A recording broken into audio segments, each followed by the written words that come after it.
Let's go! Hello, everyone, and welcome to Super Mario Odyssey Darker Side. My name is Dylan. Hi there, I'm also Magron. And I'm Slyfreak1.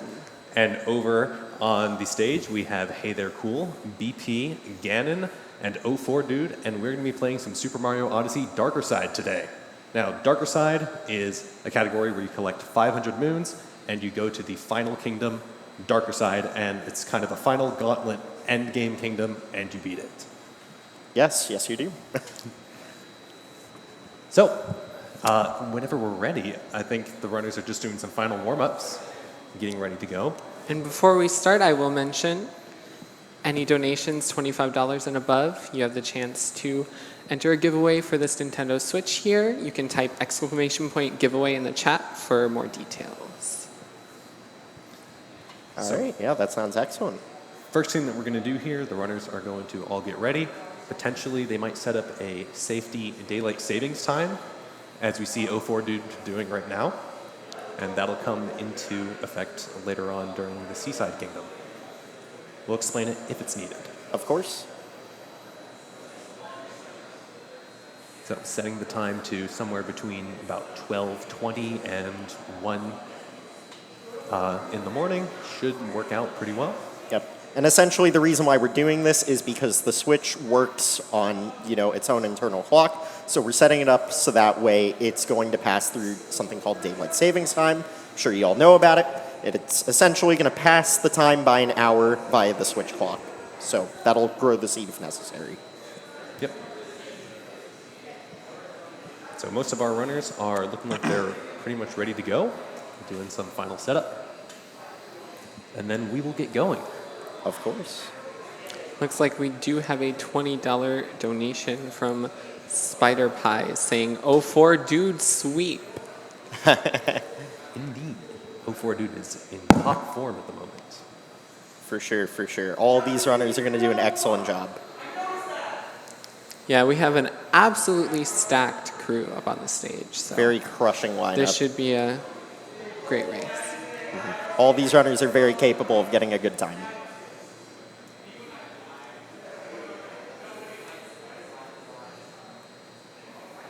And then additionally, we also have another $5 donation from Snoll, a race between 4 of my good friends.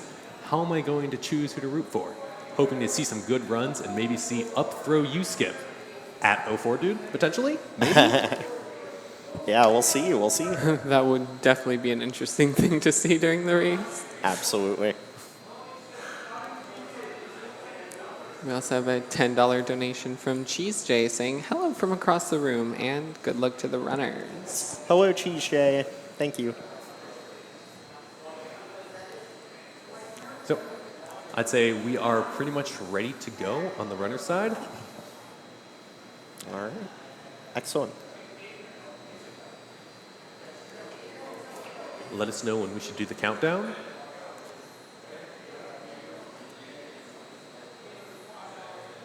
Quick pause.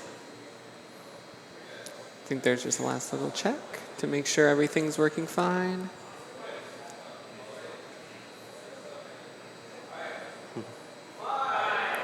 Four, three, two, one, go!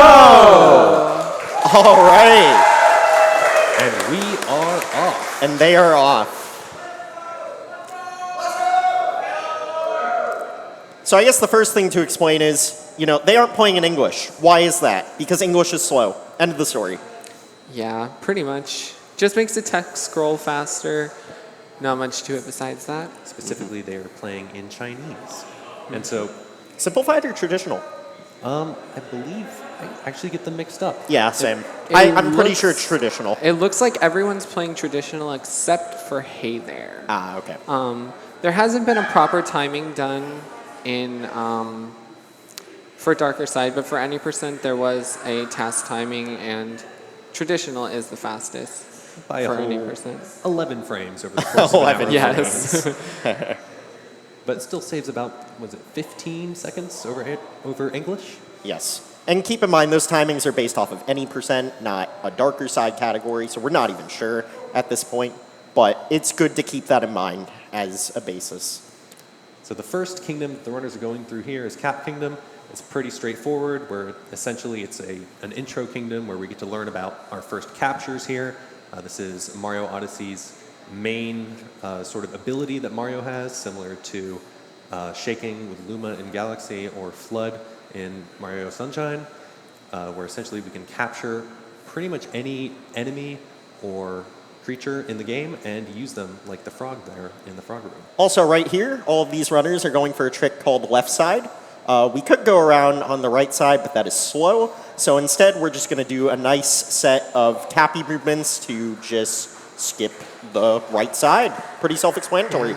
Only saving about 2 seconds. Roughly 2 seconds. That's how a lot of things in this game are. It's very movement-based. Absolutely. But there are a lot of tricks that we are going to see throughout the run, and For sure. practically all of them save a few seconds. Yes. Yep. Absolutely. barring a few tricks that we'll mostly see in early game. Yeah. One single trick that saves Yeah. about 30 seconds if done perfectly, which is extremely difficult. And actually, we're going to have one runner not doing it at all, and it won't end up mattering in the long run because it's No, about a not at all. 3-hour category.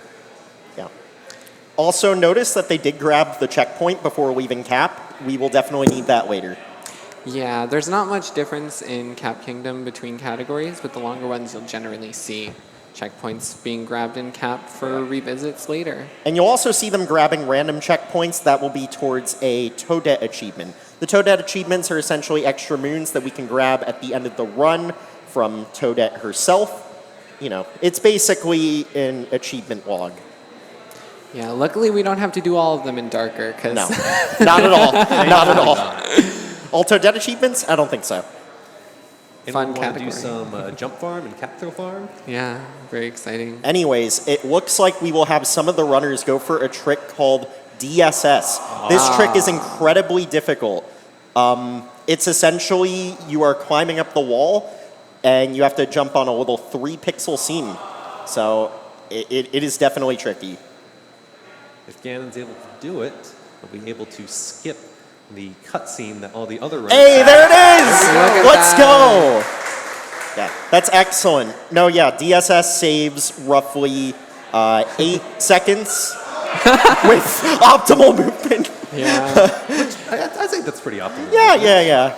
yeah, that's an extremely, Very hard. extremely precise trick. Yeah, very hard. Pretty much any top level, any percent runner knows the pain that is Dino Skip. So right here, the runners are going through the first boss fight of the game. Like many Mario games, it's pretty simple. You got 3 hits. It's pretty straightforward to figure out. And of course, speedrunners make them look very easy. And Absolutely. you do see all of them going to collect some coins. Coins will be kind of important in this run. They're not extremely tight, but depending on your route, they can be pretty tight. Absolutely. We'll be delving into the coin routing a bit more. It depends on if they are doing the outfit route or not, as the outfit route will require them to collect more coins than normal. But for now, we're just kind of making our way through early game. Because we have to collect so many moons and there's only a limited number of moons available the first time through the main game, we actually end up revisiting nearly every single kingdom throughout the run. So this initial run through in main game is essentially just Oh yeah, setting there's us chest up. clip, by the way. Oh yeah, chest clip. Yeah. I clips was are pretty waiting cool. for you to finish. No, there, yeah, but it's all good. It's if all you good. didn't notice, the runners kind of went through the ceiling there. So there is some tech where if you grab a moon upside down and you cap throw, pretty much when you grab the moon, you'll get up warped, and you can use that to get through walls or ceilings and get out of bounds. So, Yeah, most of them have a very tight window. 1 frame usually, sometimes 2 frames, so Yeah. pretty tricky trick. Yep, and so that trick there saved about, I think it saves, 3 seconds in this speed run? I think in any percent. Yeah, 2.5 seconds. I Yeah, think. in any percent, we can get a different moon instead, so it only ends up saving about 1 second. Yeah. But we'll actually see at least 2 other moon clips that the runners are going to be going for later in the run. Absolutely. At least 2. Maybe more. Potentially more. Hi there, BP. How are you doing? This does seem like a good time to squeeze in a couple of donos. So we do have $5.55 from Rockin saying, tell him to bring the whole ocean. And $20 from Eek saying, good luck to the runners. Hi, comms, you are all cool. Oh, thank you, Eek. Thank you very much. Thank you so much, Eek. Much appreciated. Shout out to Eek. Shout outs Very to good Eek. darker side runner. Such a good runner. So the first thing that the runners are doing here is they're planting this seed in the town, and we will be able to collect that later for a pretty quick moon in our revisit of Sand Kingdom. Yeah. So essentially everything we're doing in the first hour, 20, 30 minutes of the run is essentially setting up for a very fast cascade grab of moons throughout the postgame. So that way there's basically little to no interruption. Yeah, Darker actually has the fastest average time between moons out of any other category, just because once you get to the post game, you're just flying through as many quick moons as you possibly can. Yes, exactly. It's like a rapid-fire lightning round. Also, there's Dram. Hi, Dram. Yeah. Let's actually hold off on explaining what Dram is, because Yes. we're going to see some of the runners potentially going for our first main trick in the run that can actually save a decent amount of time. We see Hey there getting IP clip. IP first clip. try. Still impressive, by the way. You're probably wondering how they did that. They did that with something called a roll cancel clip. But let's see how 04 and BP are doing. Oh! All right. Hold. Hold. Oh, no! Clipped back in bounds. That's okay. That's okay. There we go. Okay. Again. Hold. There we There go. we go. Right, let's go, VP. Excellent. So that trick there is called IP skip. Oh. Hold. Oh. Okay, good. Nice. Let's go. go. Excellent. So that trick is extremely difficult. It's known as a seam clip. So essentially they think of it like they didn't seal up the space between like walls and ceilings. So you can actually clip between them if you hit them precisely. The reason why this trick's so difficult though is there isn't really any good visual reference. So you just kind of have to have a feel of where the corner is. Yeah, this is pretty much the best definition of a feeling trick. Yeah. There's not really too much of a setup that we can do here, sadly. But it looks like we have our last IP skip. Oh, No. I'm so sorry. Commentator's curse. Yeah, Oh my it's an goodness. extremely difficult trick, and even when you get out of bounds, the work's not over, so. Definitely not. But so the main difference in the route, actually, because getting this trick changes the... Oh, hold. Hold. Going for the triple for jump. Going for the Triple jump. triple. Oh, Let's and go! gets it. Nice. So yeah, that triple jump that 04dude just did there is just a little bit of faster movement to get to the Jaxie moon. But definitely a little more risky, because Definitely if you don't have risky. the height, you're going straight back down to the bottom. But so the main difference in the routing, because as you saw, 3 of the runners ended up doing IP skip. Hey there actually did not opt to do IP skip, instead did IP clip into the pyramid. And so because Hey there had to go through the pyramid, obviously that loses time, a significant amount, about a minute and a half or so, if I had to guess. But Yeah. Hey there picked up 2 fairly quick moons on his way, and so he has to get 2 less moons later on in order to reach the 500 moon threshold in order to go to Darker Side. Yes, and one of the moons that Hey there did grab is the Inverted Pyramid 2D moon. It's called Secret of the Inverted Mural, and that will allow him to skip the lunch 2D section that the other runners will have to do later. Oh my goodness! Oh, What is going on? no. Looks like BP had a bit of a capture from the wire there. Not entirely sure what that's all about, but that's okay. Might have been a misinput. So this is going to change potentially what's going to happen with what BP is about to do right after this. That's true. Since there's a little bit of a camera manip that has to be done. So BP is going to be going for what is known as platform clip here, where we are going to cap stall against the wall and allow the platform to push us through the wall. See right here? Looks like it's on a pretty decent cycle. Yeah, This looks good. very comfortable cycle. There Excellent. we go. Yeah, that Very trick nice. was discovered quite a while ago. but only really picked up by the community quite recently, like a few months ago. Yeah, it's actually one of those tricks that's been known for a while, but just hasn't been utilized for some reason. And once we, realized, oh wait, we could use this. We're using it. Oh, what is going on in slots? Oh, no. Okay. But so clipping out of bounds there saves actually a significant amount of time. Only saves about 5 or 6 seconds in any percent. But in Darker Side, we're actually able to save closer to 15. Yeah, Skip's having to talk to the Sphinx, who is Very way slow. too talkative. Way too talkative. Not as talkative as Toadette, but pretty talkative. Of course, of course. Talking is not fast. Therefore, No. we do not like talking. And so going along here, we see that BP is in the underground section of the kingdom. And so in this section, we actually go through a second boss fight. We ended up fighting Harriet, the Brutal, at the top of the pyramid. And now underground, we're fighting a second boss fight, Knuckletech. Getting a nice insta-capture on the bill there. If you can get Cappy behind a capture with a hat on, it'll knock off the hat, and when Cappy comes back to you, it'll capture the capture, saving a cap throw, so a little bit of time, but it adds up. Correct. Adds up, a little half second here, half second there, and all of a sudden, you're competing for a world record. Yeah. Crazy how that works, guys. Yeah, imagine maybe someday I'll be there. Cope. Yeah, this game's definitely really nitpicky. Oh, there we see saving it with the rainbow spin. You see there, honestly not too big of a deal if you miss the instant capture. Yeah. So here we have the Knuckletech fight, once again, fairly simple, Mario game boss fight where we have 3 hits that we need to hit on the boss in order to kill them.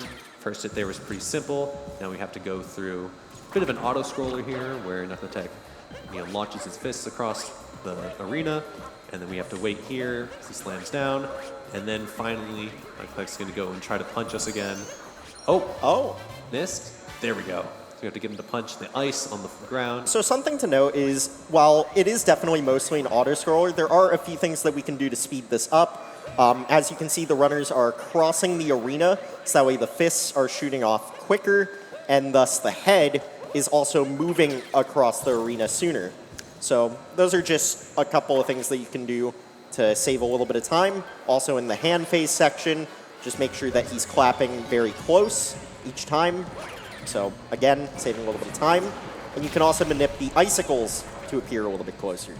Also, another thing to note is that in the first phase of the fight, you only want to shake boost with the hand once, because if you do it twice, later on you'll only get 1 shake, and it'll be a lot slower than doing 1 in the first phase. Yes, thank you for mentioning that. I'm not entirely sure why it's like that, but it is. Yeah, it's very strange, but it's something that's pretty easy to forget about, but it's definitely a nice little time save. Definitely. So we'll see BP here is just about to leave the Sand Kingdom. He's going to collect 1 more, actually it's not a moon, it's going to set up for later moons later on in the game. We have a tourist here that travels around the entire globe, and we are able to collect, I want to say, like maybe 7 or 8 very fast moons from him later on in the run. I think it's more like 4 or 5. Is it only 4 or 5? I think it's so. 5. Is it 5. Or, you don't get sand, so it's 4, because 4. you have Yes. Metro, Cascade, Lunch, Moon. Yep. Yes, yeah, 4. that's- I'm thinking Perfect. of all moons, you get sand Yes. too, but you don't get that one in this run. No, yeah. Very well observed. So we do have a couple more donations. $15 from Jack R_02. Shout out to all my Before Emerald homies. Oh my goodness. We are not going to dive into this topic. No, we are not. And $20 from Relaxsmith saying good luck to all the runners today. Shout out to Relaxmas. Tons of amazing tech in this game discovered. Yeah. Because of Last few Relaxmas. absolutely found how to completely break this game in some of the most ridiculous and funny ways. Definitely. So we see BP went to Wooded first. So the reason for that is because Wooded is a harder kingdom, but essentially the main reason is because when we're doing our painting chain, the hint arts that we collect, the order in which we collect them is going to be faster because we won't have to go out of our way to check the wooded hint art. Yep, though, we'll see BP and Ganon both selected wooded first, though even if Hey There or 04dude end up accidentally selecting lake, it's only about a 4-second difference. So Only 4 seconds. won't be too big of a deal. Yeah, normally what kingdoms you select doesn't really matter, but usually in the longer categories, just since you're utilizing the paintings to skip the moon dump cutscenes, you tend to pick different kingdoms than you would in any percent. So I think Deep Woods is actually the perfect time to talk about cycle-based movement. So cycles are actually a huge thing in the Darker Side run. There are many cycles that we're trying to hit. In this one in particular, we're trying to make sure that the dino is aligned so that way we can just chuck a nut at him in a very smooth fashion without losing time. Yeah, normally you have to get the dino to run into an obstacle to knock the hat off so you can capture it, but for some reason, just throwing the seeds that you would normally plant to get out of the deep woods, it'll actually knock off the hat and stun the dinosaur. I mean... Not sure why they added that, but, I mean, to be fair, if someone threw a nut at me, I'd also probably go unconscious. Yeah. Anyways. So see right here, the runners are all going through deep woods. There's 5 quick moons down there that we're able to get fairly quickly. Oh, BP's going for some very fast movement here. Oh, bonking. I believe that only saves a second, right? Not even, I don't think. Roughly a second. I'd say if you did it very well, you're looking at like 0.8 to a second. That basically just skips having to wait for that uproot there to spawn and skipping the capture animation and all that. Very difficult movement. Yeah, it's pretty tight. So right here, BP's going to go for the second moon clip that of the looks run. good. That looks really good.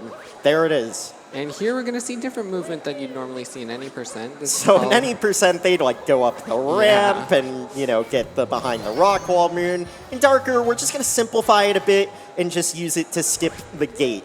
So, yeah, essentially all that we did was just skip opening up the lever down Saves at the about bottom. 8 seconds, just skipping over a few cutscenes and some movement that you otherwise don't have. 7-8 seconds, roughly. Very useful for getting through early game with a slightly better time, though thankfully not usually a reset point if you end up missing it. No, definitely not. And that's definitely a difference between this and any percent. Usually if you miss nut clip in any percent, you're going back to cap. Yep. So right here we see some of the other runners getting up to the nut clip. There we go. That looks good from Hey There. Excellent. And 04dude, no pressure. Looks good. Nice. All 4 runners getting it. Now, that does look a little bit easy, but that out-of-bounds movement is deceivingly hard because the camera is going to fight you the whole way, and if your camera is a little bit off, you could potentially not dive off Cappy and risk falling right back into the deep woods that we just exited.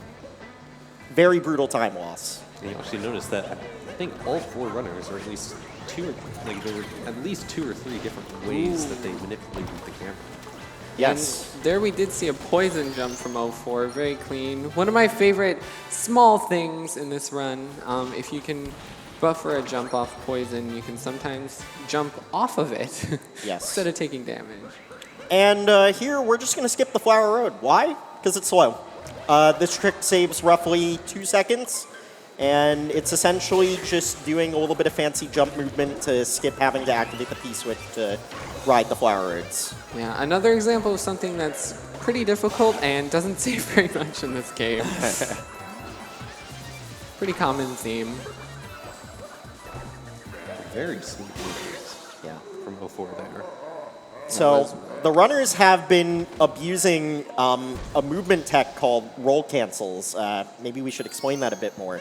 So the whole instance of roll canceling is essentially you're moving and preserving your speed by still throwing Cappy and preserving that same speed into a jump instead of like long jumping, which would cap the momentum, or by diving, which would also cap your momentum. Yep, and so basically the whole point is they're trying to maintain the rolling speed as long as possible, where in this game, because rolling is fast, we want to try to either roll as much as possible or maintain the speed from our rolls as much as possible. Yes, there is a lot of shaking in that game. Also, there goes Spirit, otherwise known as just another Hatter. Goodbye, Hatter. Shout out to Vash. Good riddance. So BP's leaving the Wooded Kingdom now, and our other runners are going to be joining him shortly. Heading off to Lake. Lake, yes. Who loves swimming in their speed runs?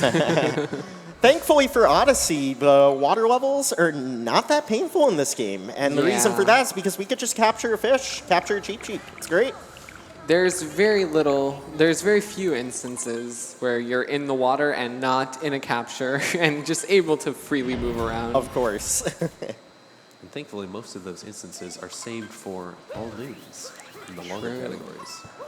So we might see another moon clip coming up here. For those of you that have been a bit involved in the Odyssey community lately, there has been a moon clip found here called Triple Jump Lake Clip.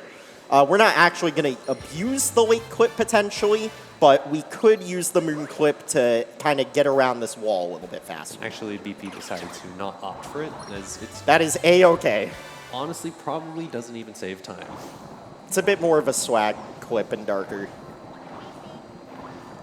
Right here, obviously just some straight fish lines. We're able to move very quickly through the water with the cheap. Yeah, it can be deceptively hard to get really good fish movement because the lines can be pretty precise sometimes, and you can just be losing time that feels invisible. Yeah. Unfortunately, the Goombas did not line up well there for Ganon. There are some enemy patterns in this game that you just can't control, and sometimes it leaves you to have to be creative with your movement. Yeah, generally, very, very little RNG in this game. Very little. But that is one of the small instances is some enemy spawns will be in different patterns and can sometimes get in your way.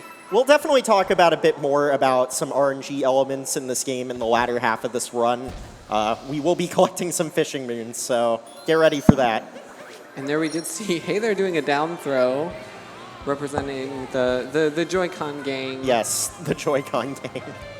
So most of our runners, actually most runners in the community tend to favor using the Switch Pro controller because it is a large controller with larger buttons that's a little easier ergonomically for most people. It's very comfortable. However, that isn't the case for every runner. Hey There is the world record holder in the longer categories in the game and is a very good runner in even the shorter categories as well.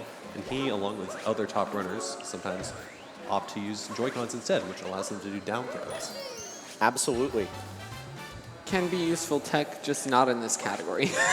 Honestly, the main point that you'll see that are with regional coins, purple coins. So, you know, all the APC runners out there will definitely enjoy the use of those Joy-Cons. Shout out to SMO David TN.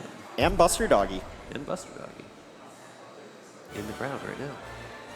They are. So here we are going to go ahead and leave the Lake Kingdom. And go to Metro Kingdom. Right. Yeah. Definitely. Definitely the Metro Kingdom, guys. No detours here. No. Just a nice, Why would there nice be? Odyssey ride to the Metro Kingdom.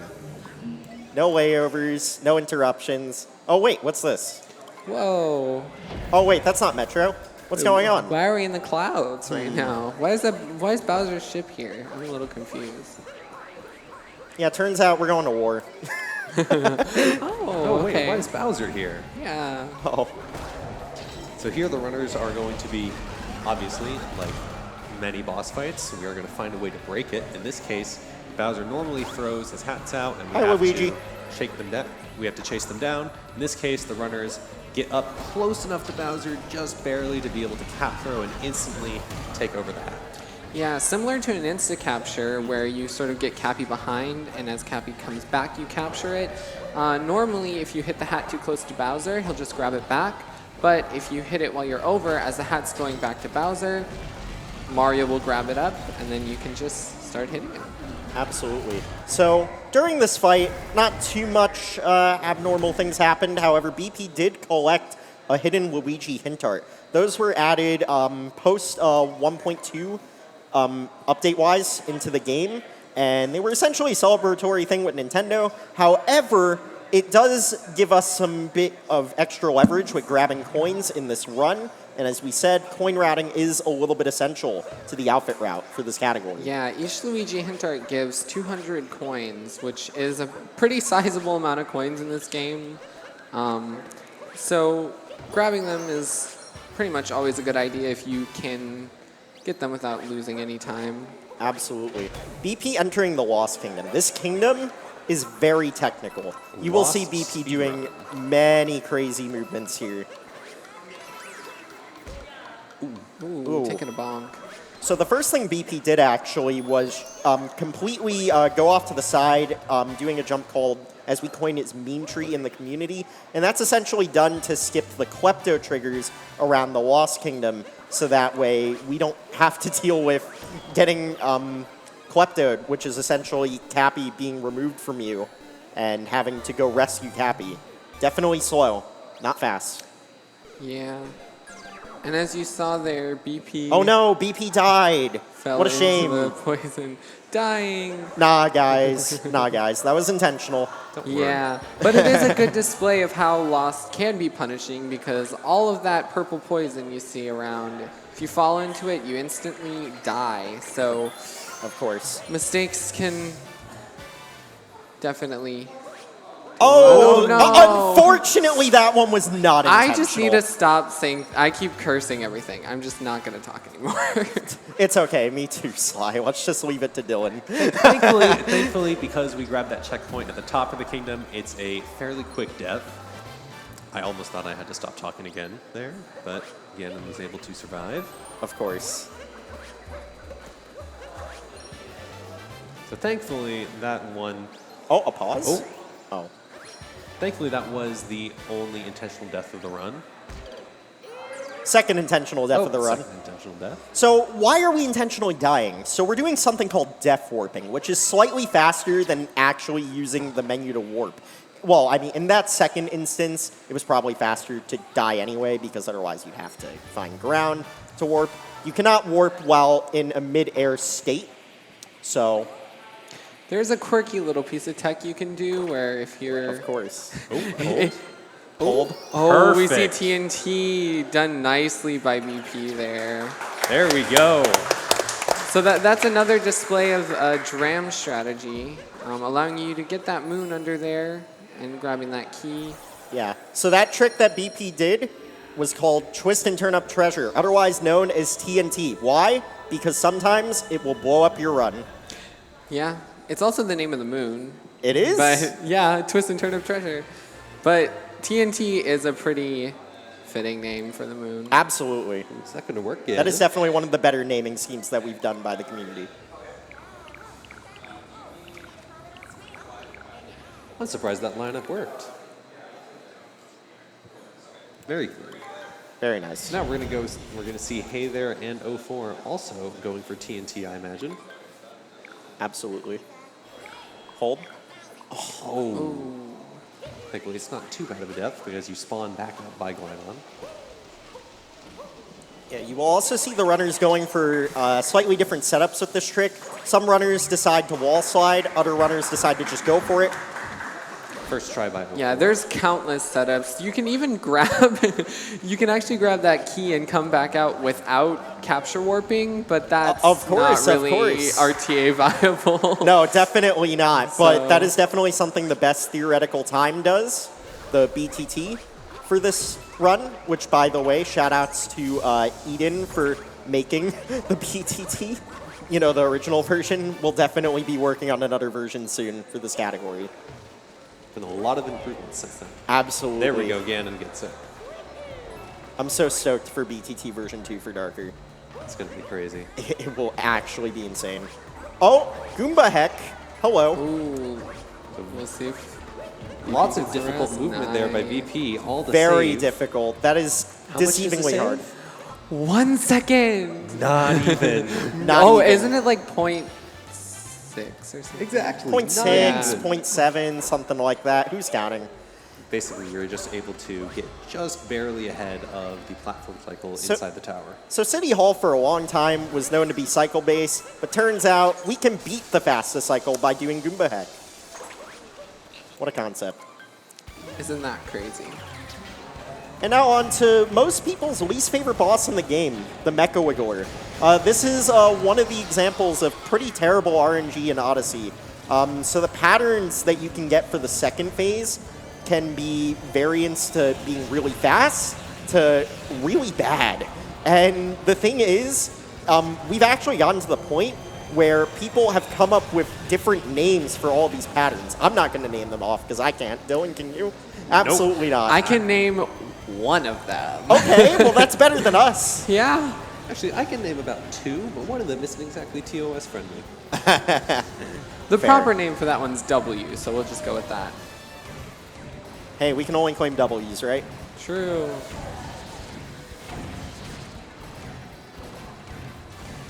That was not the prettiest pattern. It always sucks when the Wiggler goes over itself because sometimes the hitboxes of the Wiggler that you've already hit can kind of get in the way and shots can miss. Absolutely. Which is always annoying. I think the main reason why the boss is painful is because for some reason the motion controls for the Sherm tank are definitely suboptimal. Yeah, and that's actually the thing. You aim in this fight using motion controls because, well, I think You like can one aim with the person right doesn't, stick. but You can, basically but it's not everyone fast. does. Like it's just so much easier. You don't have to claw grip the controller. Yeah. It's easier and harder at the same time, honestly. Yeah, there's a lot of motion controls in this game. You'll see every time you roll, that's a shake.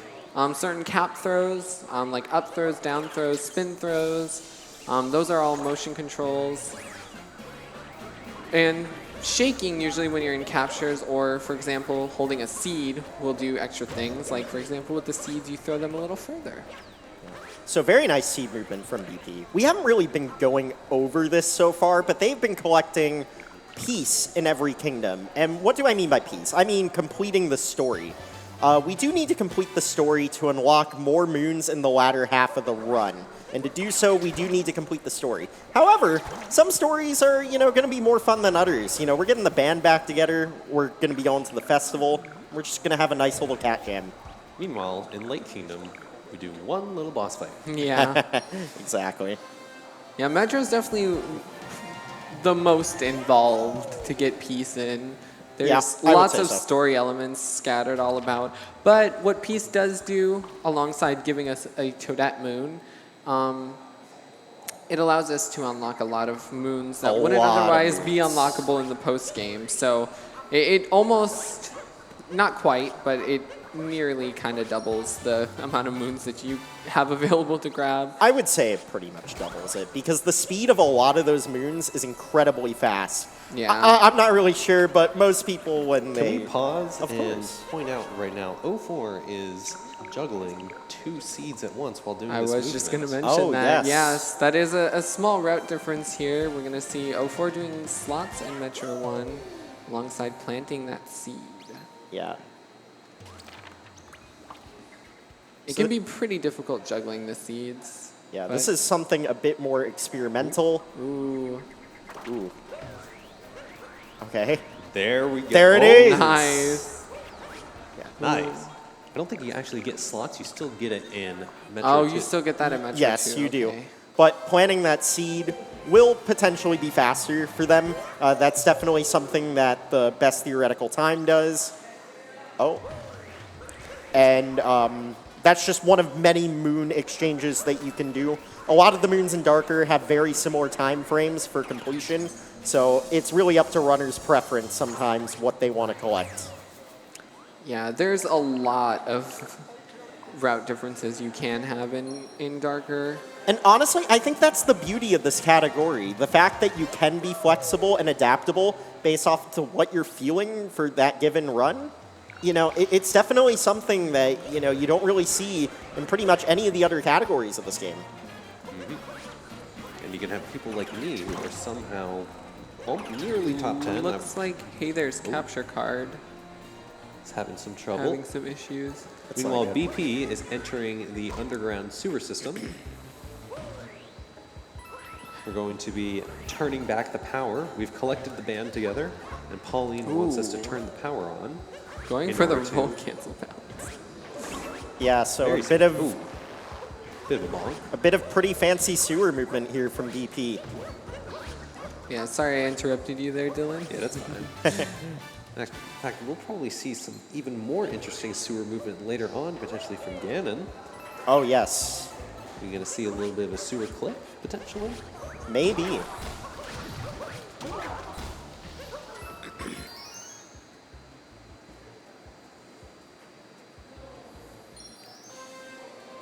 O4 planting another seed. That's the third seed in the Metro Kingdom.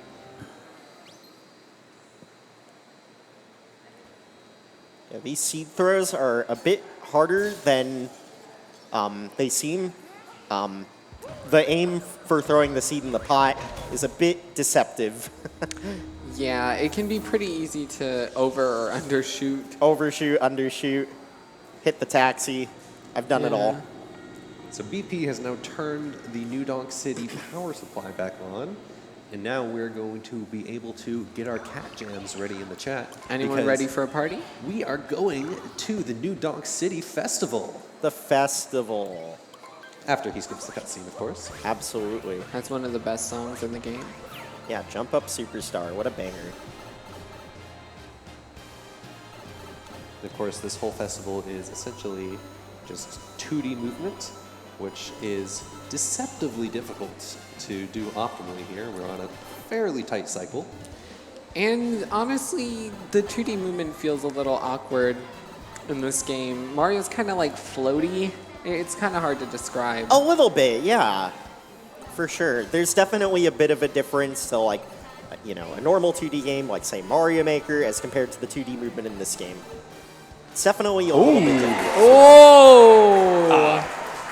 Taking a bit of damage there, but that was the sewer clip. Yeah. Ganon was able to skip traveling through the main part of the sewer. That is one of the most difficult roll cancel clips that you can do in a run. Very, very impressive. Oh, wait, we're not done yet. Very fancy Oh, movement. that movement. Oh, that was so Nicely good. done. Nicely done. You should be dead. You should be dead, That but should that's not okay. have worked. No! You jinxed I'm sorry. it. Oh my goodness. Oh. Why would you do this, Dylan? That was still... Oh, going for it Oh, again? wait, what's going on here? This is a bit unconventional, but let's see how it goes. Ganon's going to go for the sewer clip again. Oh, my third goodness, try. third try. That is impressive. That is crazy. I cannot understate how difficult that clip is. Like, after hours and hours of practice, like, you can still easily just not be consistent with it at all. Yeah. So the thing with the roll cancel clips... There's the shades. Yeah. Nice. Yeah. So 2 the for thing... 1 special. Yeah, so the thing with the roll cancel clips in this game is they're all very similar with the way you perform them. However, the timing is different. And you can imagine with multiple roll cancel clips, it's very difficult to maybe, you know, keep track which timing you're using for each one. And there are setups that at the end of the day, the roll cancel clips are pretty difficult. So here is the first tourist moon that we mentioned, First of 4. that we set up back in Sand 1. And essentially, this little side quest that we started is essentially the tourist essentially just trying to travel the world, man. He's Yeah. just, you know, he's just trying to have a good time, trying to explore the world. You know, we got his car out of the ice in Sand Kingdom, and they're just trying to have a good time. I respect it. Definitely. Right now might be a good time for a couple donations. We have $20 from Pants. I clipped through the floor when I did Snowdram. Is this snow? Yes. Yes, it is. And we have $25 from Connorade. Great to see an Odyssey race and with some awesome runners. Hashtag Ganon Sweep. Yeah, a bit of love for Ganon there. Very Speaking nice. of Snowdram, we're now entering the Snow Kingdom with BP. Fortunately, Snowdram It's a trick that has nothing to do with Dram or any of the other Dram tricks, but unfortunately we won't be doing it in this category. Yeah, that is not seen in Darker Side. And the reason for that being is we don't really have a reason to do it because when we pop out into the painting for the revisits, it's already going to spit us out up there anyway. So there's no reason to do the jump to get up there.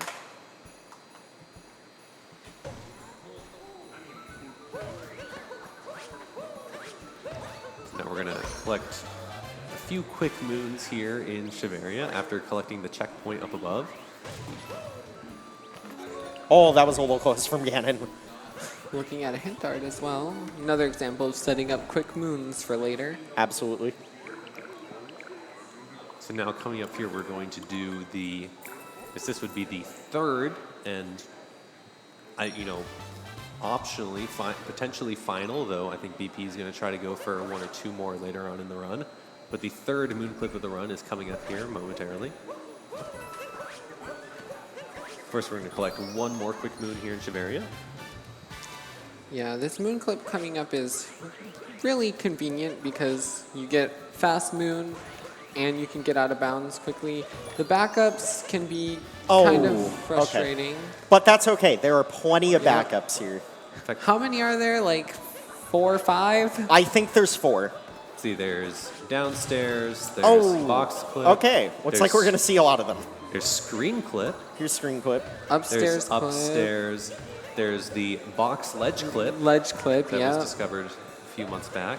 Downstairs snow clip, which is right next to there. Oh, That okay. should be good. Yeah, there we go. So There we go. we see a screen clip Well from done, BP. well done. Nicely done.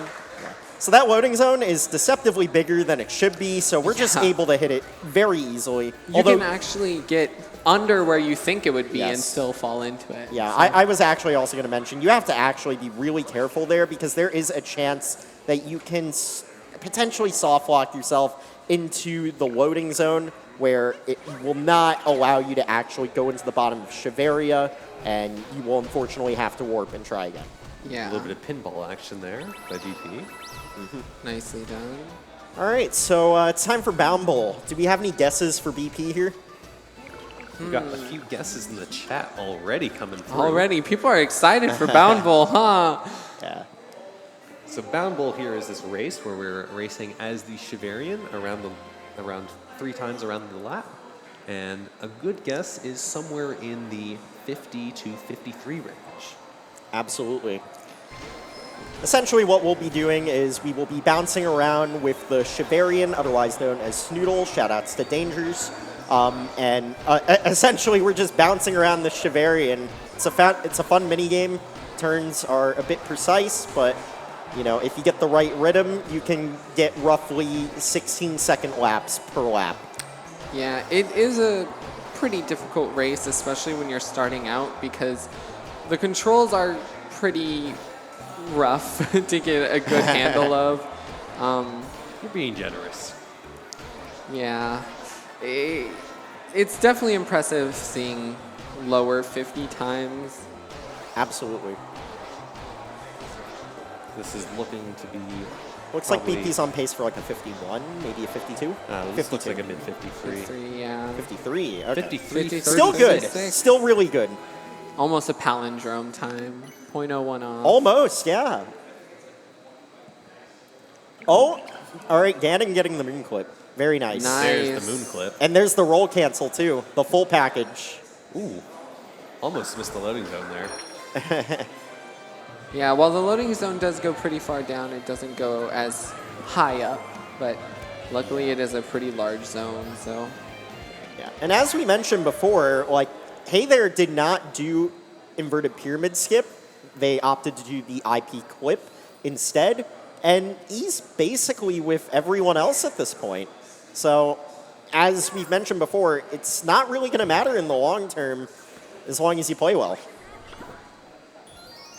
Now Ganon bouncing over. She's about to head into the race. 50-48. That is a very good time in the downfall. Very good time. Yeah, a really good RTA time would be sub 50, right? But not many people. Sub 50 is Get pretty that. difficult to do I think RTA. that's pretty much just Stravo's territory Yeah. there. Stravos Yeah. territory, I agree. Pretty much. Yeah, shout outs to Stravos. Really good any percent and world peace runner in this game. So here is the fishing, or first of 3 fishing moons. First try. Nice. Very good So, RNG. That is another example of RNG in this game. I don't know if it can go on forever. I've gotten like 20-something bites before. 20 on fishes. bites? Really? Yeah.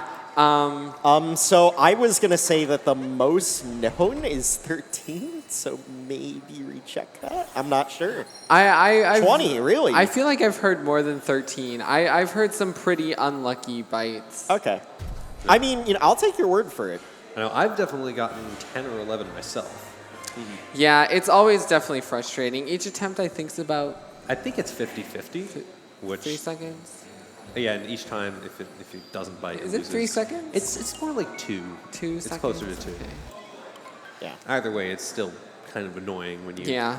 Well, especially in a game like this where there's not really much RNG, it's so movement heavy, and then the couple instances of RNG that do pop up end up losing you a lot of time. It can be pretty frustrating. For sure, for sure. And guess what, guys? We'll have 2 of those later in the run. Won't Yeah, that be fun? isn't that fun? Won't that be fun? Unfortunately, we can't route them out because they are all fairly quickly, even if it's not first try. And then it also gets us a free 7-second Toadette move. Yeah, so that is the thing. They're not really routable out because you get a free moon out of them. Yeah, so. we have definitely discussed trying to rat out fishing, and unfortunately, there just is not a good out for fishing because you get that free Toadette moon. There's really not a good set of moons that we can swap out. We would have to replace 4 moons. There we go. BP ended up planting the seed in the bottom left pot. Yes. So we actually. Oh, Ooh, missing a couple notes. oh, what a save! What a save! That was really impressive. Just getting Last the second. last one. Nicely done. So because BP ended up hitting the bottom left pot, we actually. The daylight savings time setting that we did at the beginning of the run actually Will not be doesn't end up- necessary. doesn't end up mattering. Yeah. The only time that will be necessary is if you plant it in, I believe, the bottom right pot. Is that Indeed. correct, Dylan? Yep, that's right. Bottom right. Perfect. If you hit the bottom right pot, then instead of taking 20 minutes to grow the seed, ends up taking about an hour. An hour and 20 minutes, I believe. An hour 20, and It's a whole extra hour. it usually takes us about an hour to go from Seaside 1 to our Seaside 2 revisit later in the run, so it isn't quite enough time for the seed to grow without going through daylight savings time. Yep. And as you can see, the runners are not collecting that notes moon right away. That moon becomes a bit of like a passerby for the majority of this kingdom, as you'll see. Yeah, we're going to take advantage of being able to collect and do things during the boss fight at the end of this kingdom. Yeah, this game is full of instances where you try and fit in small things, moon collections and such during things like timer challenges or anything that you have to wait for, any sort of auto-scroller. Absolutely. And we'll see several instances of this. It's not just this one. Yeah. So the whole point of this kingdom is essentially we're going around hitting 4 switches here, which I can't quite remember the lore. I think it's essentially we hit the switches, turns the water on, and it kind of just makes Mollusk angry and wants to come fight us. Essentially what we're doing is we're pounding the switches so that way we're catapulting stuff at Mollusk. Mollusk gets angry because of it. And the reason why we're catapulting stuff at Mollusk is because he is sucking up that delicious bubbling water. We do not like it when Mollusk steals our delicious bubbling water. That is why we are trying to defeat him. Yeah, the lore is all of the water in this kingdom is actually bubbly, so swimming around in a little bubbly ocean. In fact, when the players are underwater, you might be able to see little bubble particles. It's a little hard to spot, but if you look for them, you can see them. For sure. It's definitely one of those good details that I can appreciate from this game. Fortunately, BP ended up losing the Gushin here. Not a big deal, though. Just a little bit of time loss. able to be backed up with some pretty good movement. Yep. We'll see if 04 and Hey There are able to keep the Gushin alive. Also, can we just talk about how the Gushin is definitely one of the better captures in this game? It really utilizes a good alternative moveset to Mario and Cappy, and it's just really fun to use. It's really fun to fly around the kingdom. It's really fast. Yeah. I agree. I've heard some people say that they despise Gushins. Really? But, I don't think that's a very popular opinion. yeah, I don't think I'd agree with that. I think it's a pretty good capture. It gives you a lot of mobility options, especially vertical mobility, which in this game usually isn't too much of a struggle. But it's always nice to have that additional ability. And you do kind of see them landing for a little bit. That does allow you to reset your height. So you can end up going higher. Also, 04 just did a really cool set of movement there. That was nice. Initiating a spin throw, so that way when he kills the Kombu, yes, that is the name of that enemy, now you know, he essentially kills the Kombu, and that perfectly sets him up to grab the moon and recapture the Gushin. All in one. And we see here BP heading into the boss fight. The other two commentators referred to him as Mollusk earlier, but the full name is Brigadier Mollusk Lancer III Delphanova Blaine. Yes. Very big mouthful. I don't know why they decided for such a long name, but sure is entertaining to say. Yeah, and it's definitely deserving, as this is one of the better bosses in terms of showcasing the captures. The bosses Definitely. aren't really known for being the best in this game, but this is definitely one of the better ones. We will be showcasing a boss clip here. And essentially what we're doing is we are messing up Mollusk's path. As you can see, he just clipped through the island. That's definitely not normal. So Yeah. we can just kill him just a little bit faster. Saves roughly 10 seconds. Normally, Mollusk will go around the entire island. Yeah. So it really saves a lot of just like waiting there and watching the boss move around. Absolutely. And you do kind of see, similar to what BP did, 04 kind of fiddling with the camera as he's flying away. That's because the game always tries to turn the camera towards the boss. So if you want to see where you're going, as opposed to just blindly flying towards an angle, you do have to turn your camera, and to keep it turned, sort of fiddle with it. Very 04 nice. once also gets the boss clip and is able to instantly uncapture and ground pound. Yeah, they've been doing a slightly faster version where instead of sort of stunning the boss for a little bit before ground pounding, as a bit of safety, you just predict where the boss is going to be and ground pound. Though, once again, BP and also Hey There opted to instead stun the boss momentarily with the Gushin. Only loses about half a second to a second. Yeah, it loses a lot more if you if you miss the ground pound, because that boss is really good at running away. Yeah, goodbye 20 to 30 seconds normally. Also, notice how we are grabbing the Glass Palace checkpoint during this boss fight. That will be useful later, and it's just, again, one of those pathing elements that we're using that just makes it pretty much a non sequitur for time loss with the checkpoint. Yep. That's an SAT word, non sequitur. Non-sequitur. Honestly, I was struggling a little bit on my words there, but we figured it out. And like we said, we did see all four runners grabbing that Notes Moon while the boss flies around the lighthouse. Boss kind of has triggers. You need to sort of be near them, so... BP going for the triple jump. Yes. Oh, didn't quite get the triple jump, but that's okay. Everything still worked out there. That was still clean movement. Definitely.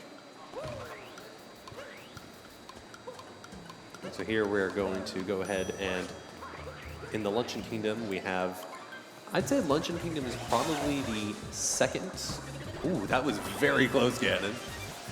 The second what, Dylan? So it's probably the second most involved kingdom in terms of story after Metro Kingdom. Say, would you agree? Yeah. I would say I'd agree with that. There's a bit of a lot of different sections with the kingdom, a lot of interchanging elements, especially after meat and before Kukatil, who is the boss of this kingdom. Everyone's favorite video game chicken. No, not quite. and we'll definitely get into why that is in a little bit. Yep, cook. Yep, cook. Yeah, just let them cook. You're going to burn the kitchen down. Yeah, Cookatiel will definitely burn the kitchen down. But so in order to get to Cookatiel, we first have to go through this quick spirit boss fight, and then we have to lure Cookatiel to take us up to the top of the kingdom by becoming meat. We'll see that in a little bit. And then we have to then climb back up to the top of the kingdom from the bottom in order to actually fight Cookatiel at the end of the kingdom. Definitely one of the more interesting captures in the game, probably alongside the Rock. Yeah, so the section that BP just performed there was called the cheese mood movement, and essentially it's a bit tricky because the Hammer Bros motion controls can be a bit finicky.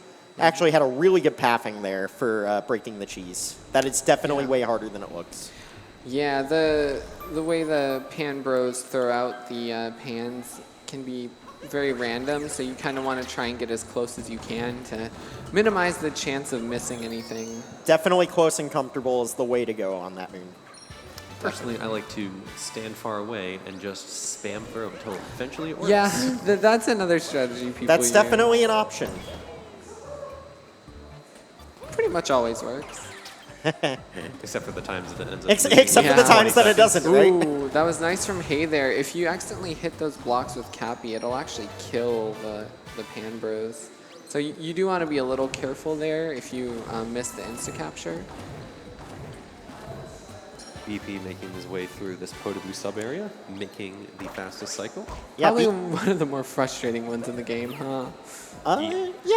Yeah, I guess a little bit. BP made that sub-area look very easy, by the way. It's actually pretty easy to die there, because the Podoboo movement can be a little bit tricky. Notice how he was using shakes to propel himself with quick dives with the Podoboo instead of jumping up high. I remember when I first started running the category, I think I died in the Podoboo sub-area almost every single run. Yeah, it's definitely one of those sub-areas where when you're starting, you're going to take deaths. I think, I can't remember if I actually might have actually died in it in my PB as well. So even up until now, after almost 2 years running this category, I still have issues with that sub-area. Yo guys, sub-hour meat. So we basically use the meat split as like a benchmark for like how good we're doing in the run, right? So having a sub-hour meat time means that you're on pretty good pace, for sure. Usually, yeah, definitely on pace to finish under 3 hours and 10 minutes. Get Absolutely. 3 OX time, which is fairly solid. Yep. So after we capture the meat, we get taken up to the top of the kingdom by Cookatiel, and then we end up getting sent back down, and then we end up warping and then making our way through the kingdom, grabbing some quick moons, and then we'll finish off with the Cookatiel boss fight, and you will see why everyone hates it. And you might be wondering why we didn't just warp to the town. After meat, it actually removes some of the checkpoint options. So what we do instead is we warp up to the meat plateau because that checkpoint stays there, and then we just route in other things that we need along the way. Also, this movement that BP just did from the veggie room all the way to this moon is deceivingly hard.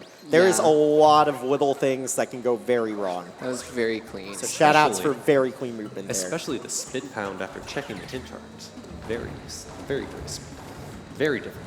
Also, we're going to be going for a fast cycle here, so that way the lava geysers line up, so we can just jump on the middle lava geyser that is rising, and then, it looks like BP wasn't fast enough for it. But hopefully we'll see it from one of the other runners. Really good backup, though. Very good backup. Yeah, that was an incredible backup. Still ended up making essentially the faster cycle. Yeah.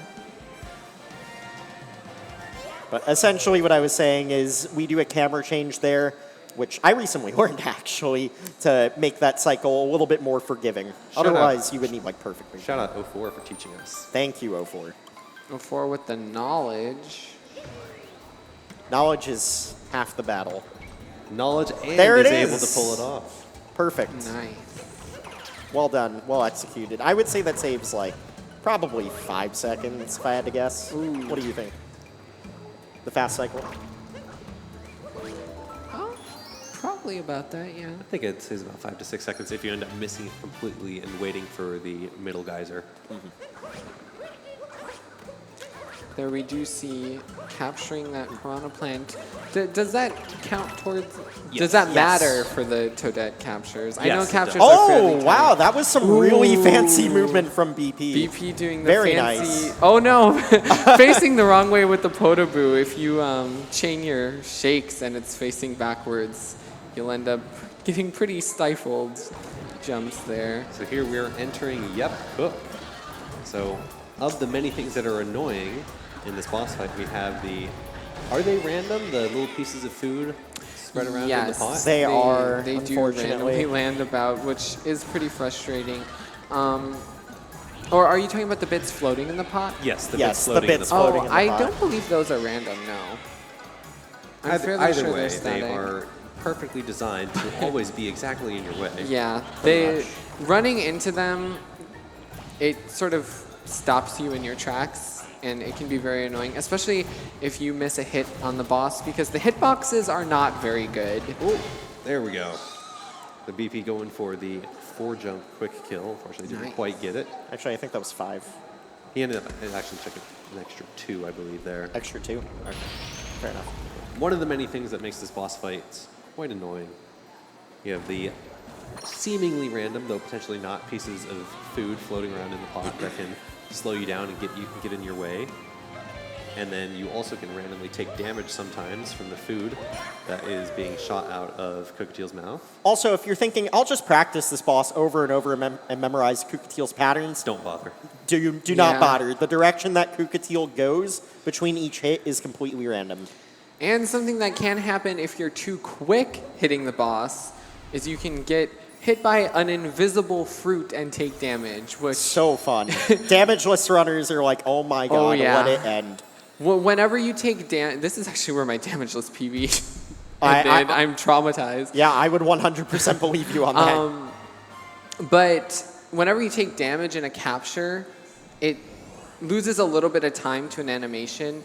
And in general, when you take damage and you grab a moon, barring multi-moons, there is a small little damage refill cutscene that plays, losing about 2 seconds each time. So it's always frustrating to take that damage and just know that, oh, that was a little bit of time loss that could have been prevented, you know? Yeah, for sure. It's definitely important to have good damage management in this game. Definitely minimize Definitely. taking damage in this game. It adds up. Demanagement, if you would say. Demanagement! Anyways, there's not too much going on in the Ruin Kingdom. Are we going for a Hey, moon oh, clip? no, that doesn't look high enough. Yeah. Yeah, that's a really precise moon That clip. moon clip is very difficult. This is one deviation that Darker has with actually all other main board categories, I believe. Or Dark Side, Side. you do get this. Okay, yeah. Yeah, except but, for Dark Side. That's the only other category that gets that moon. You do get this chess moon in Ruined 1, which otherwise doesn't have too much going on. A lot of people call it an auto-scroller, but It there are definitely small optimizations you can have, because Hey There actually has the best time, I believe, still Yes. for the Ruined Kingdom. A 313. And the optimizations that Hey There and, all runners use is essentially the optimization of hitting, throwing Cappy at the swords in such a way that they chain. And Yeah. we'll be seeing this from all these runners. Otherwise, there's not much happening, so I will read off a couple of donations. Definitely, please. We have $10 from Lucid saying, for Odyssey Legends, Racing Darker is about as good as it gets. Good luck to the runners on the rest, and do not lose the run to 7 coins like Chaos Pringle. Shout out Chaos. that was the Pringle. days What a before guy. the hint arts, so it was definitely a lot tighter to get a lot of coins. Yeah, definitely. No shame in that if it was before Hint Arts. So thankfully now we have multiple hint arts that we're actually able to get during the boss fights, during Yeah. auto-scrollers that literally don't lose any time One to of get. which being Captain Toad. Yeah, which, Captain Toad. So Luigi's taken a bit of a break. That Yeah. was when I believe Captain Toad Treasure Tracker came out. Nintendo was like, let's switch it up and let's throw Toad in the game. that is, I believe, the only coin hint art that isn't a Luigi art that gives 200 coins. I believe so. There might be one other Toad one. Maybe there's I can't another think Toad of one one. off the top of my head. Yeah. I can't think of another Toad either, so that might be the only one. And right before Ruin ends, I will read another $5 from Relaxmas saying, "Hello, my name is Relaxmas, and I am supporting 04dude3 on his historic journey to sub 3. Very nice. But yeah, as stated before, all these runners are capable of a very good time. This category is very volatile. You can make a lot of mistakes, but still get a very great time. Was that high enough? Oh? Oh, not quite. That was really close, It though. looks like... No. Yeah, I thought that looked like it clipped, so I think it was just... Yeah, this game is not very great with inputs sometimes. A run I did earlier, I got probably about 10% of the spin pounds that I went for. So that was pretty, that was pretty fun. Some days your inputs just don't work very well. Probably also doesn't help being in the practice room surrounded by, about 10 to 15 other Yeah. people also playing Definitely. with their wireless controllers connected to their switches. And right before we head into Bowser's, we have $25 from Dr. Spaceman.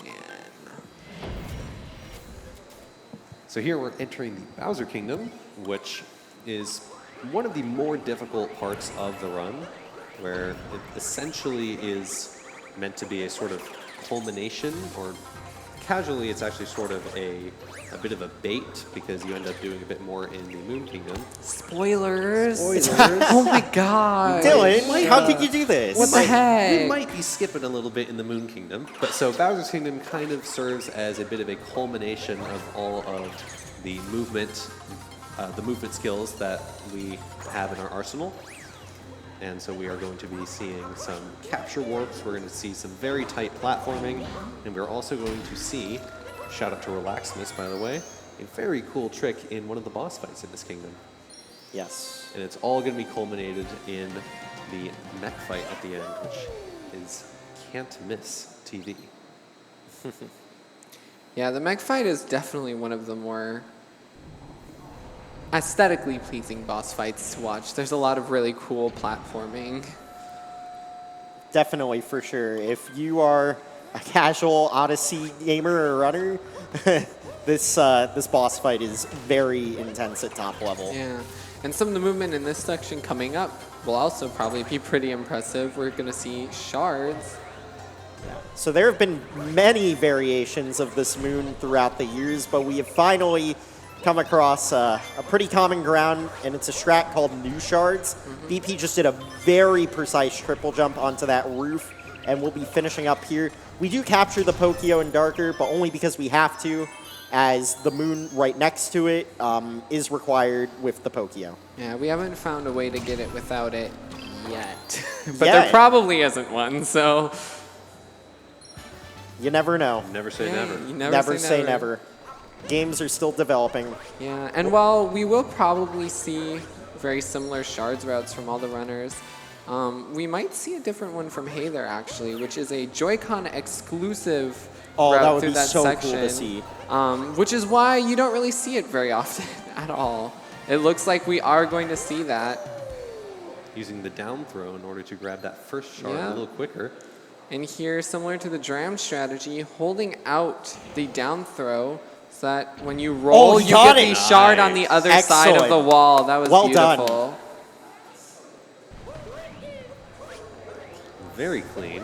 And Here. from PP, we just have another Dram strat. This is coined as the Bowser Dram, not the trick jump. Yeah, Bowser's has a lot of extremely difficult platforming and a lot of 04 getting it as Dram well. tricks and such. So here we're going to take these Jizo captures. We're going to collect 2 moons with them using another sneaky little capture warp dram named the Jizo Dram. I thought it was Value Dram. Name changed? Well, it was coined as Value Dram before, but I think over time we've just kind of changed it to Jizo Dram just to normalize everything. That makes sense. Value hasn't ran this game in ages anyways. Yeah, but Value is still very important to this game's history for the That Darker is Side very category. true. Value is a multi-Mario runner. I'm sure many know him in this community. And they were running Darker Side for a good bit, and they did have the world record at one point. So Now, unfortunately, both 04 and BP are doing the incorrect order of boss fights. Yeah. Topper first is the incorrect way to do it, actually. I mean, I don't know, guys. I'm personally a topper first guy. I don't Get off the know. couch here. Unfortunate. Bye, So, guys. Here is the trick that we were mentioning earlier. Oh, and BP getting it. Yeah, so this trick is known as Sarbamba. This is actually a bit more of a recent discovery. And, you know, we're just kind of doing a bit of an illusion trick with that bomb. Essentially what we did was when BP tapped through that bomb, we timed it in such a way that it's just sort of stuck, suspended in midair. And to finish off the fight, we had a first-person hit that is known as Furry It, found by the speedrunner Fur. Shoutouts to Fur. Also important to this game's history.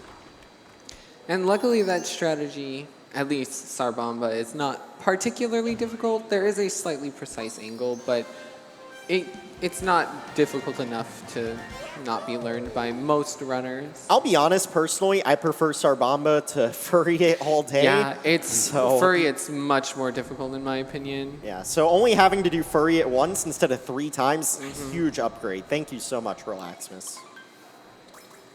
And if you do miss Sarbamba in the first phase, you actually can in the Okay, good second. save, good save. Second try. Ooh. Yeah, that is a pretty tight dive back there. BP kind of breaking a bit more than one crate there, but that's okay. See, BP going through the pipe, but 04, Oh, spoke too soon. he saved it though! That He was saved it, so though. tight. Oh my gosh. Well done. That was a beautiful save. 04 was trying to do a bit of any percent movement there where instead of going through the pipe, you go outside and jump up from underneath. Saves a little bit of time. I actually don't know how much that saves. I guess it's Do either of you know? About 4 to 5 seconds, I believe, optimally. That I feels like thought a it was bit. a That lot feels like less. a bit I thought it was much. like a second. Yeah, Only a second? Maybe Yeah. less. Let's say a second. I know it's not very much though, but I don't remember the timing on it. let's say a second. I do not think it's 4 or 5. I feel like people would have implemented that way sooner. Unfortunately, BP has to wait for the Tokyo to respawn. Yeah. 04 doing a bit of fancy Pokia wall climb movement there. So Yeah. by using the motion controls, we're able to fling sideways, upwards, and the way he clings to the edges of the wall before climbing the big wall is a little bit tricky, actually, because it Yeah. requires like certain angles and distance with the flicks. I definitely say Pokio is probably my least favorite capture.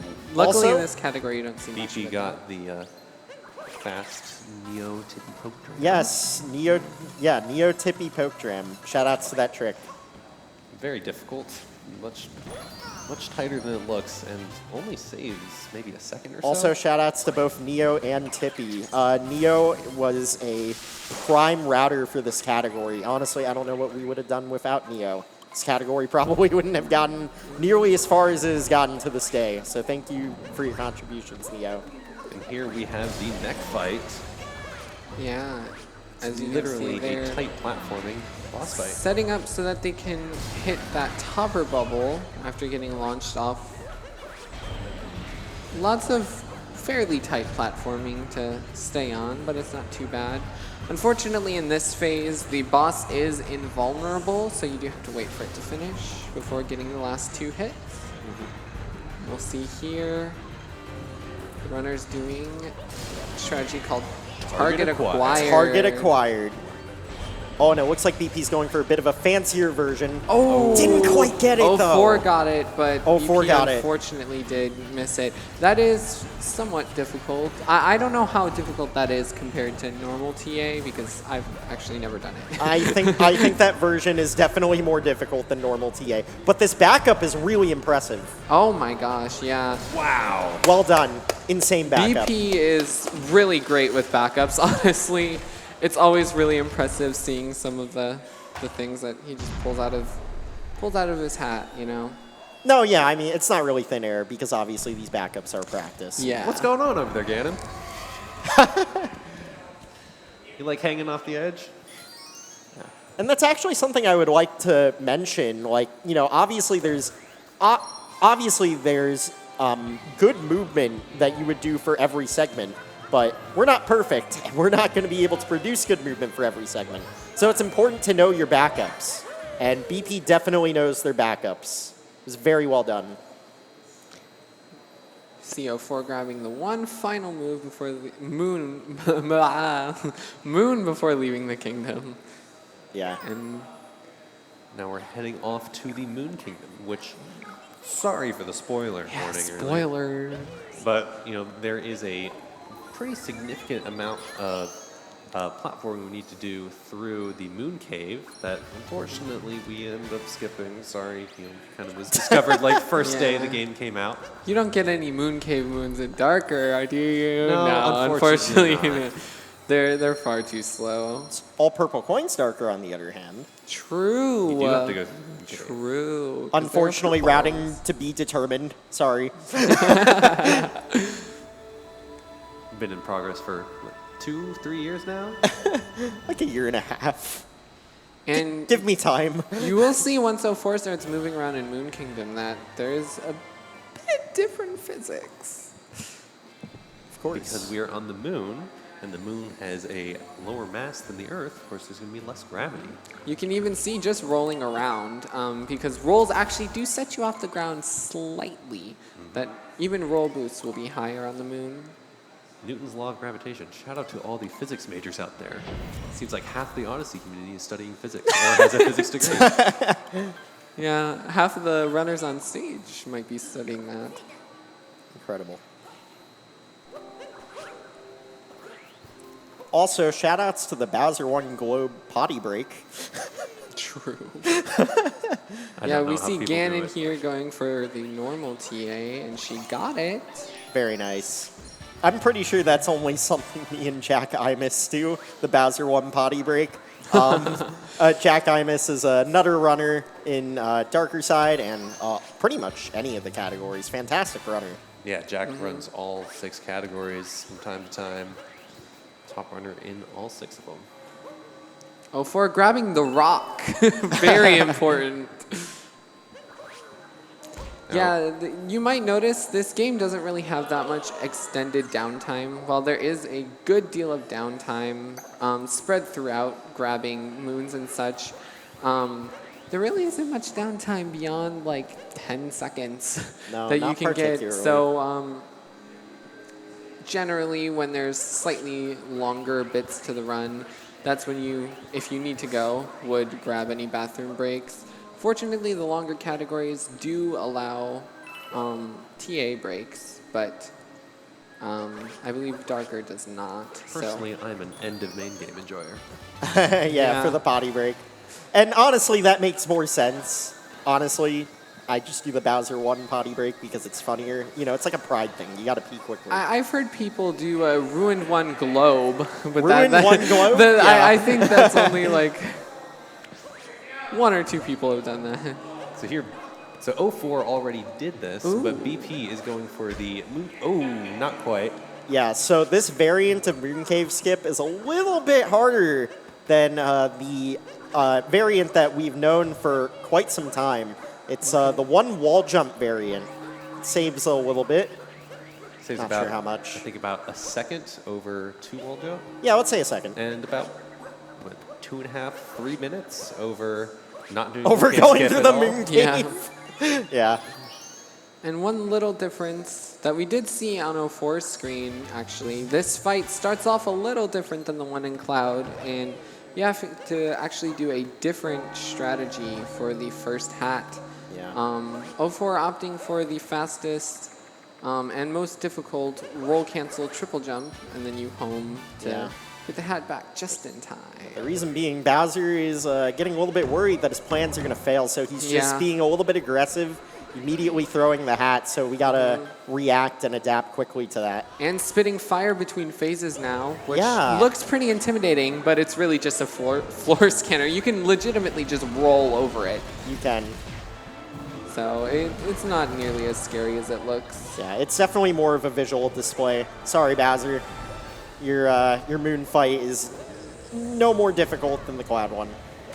Yeah, trying to look like a big bad, but not really living up to it. So here, 04 is entering the final escape portion of the Moon Kingdom, where we actually get to capture Bowser and make our way through this final section. Which I think is a pretty great way to end off the story to this game. Absolutely. Capture Bowser and make our way through a little 2D section, and then we have to take down 4 pillars and escape the Moon Kingdom before it implodes. Though, are we potentially going to see him try to skip the 2D section? We might. Yeah. It looks like it. So there is an incredibly difficult trick. He's not going to go for it. Yeah. No, that's completely fair. It only saves 7 seconds, and it's essentially DSS times 5? 5 or 6? 6? Something like that. Yeah, so essentially take DSS, take Bowser's wonky hitbox, and multiply it by 6 or 7. 'Cause Yeah. you basically have to do that 7 times.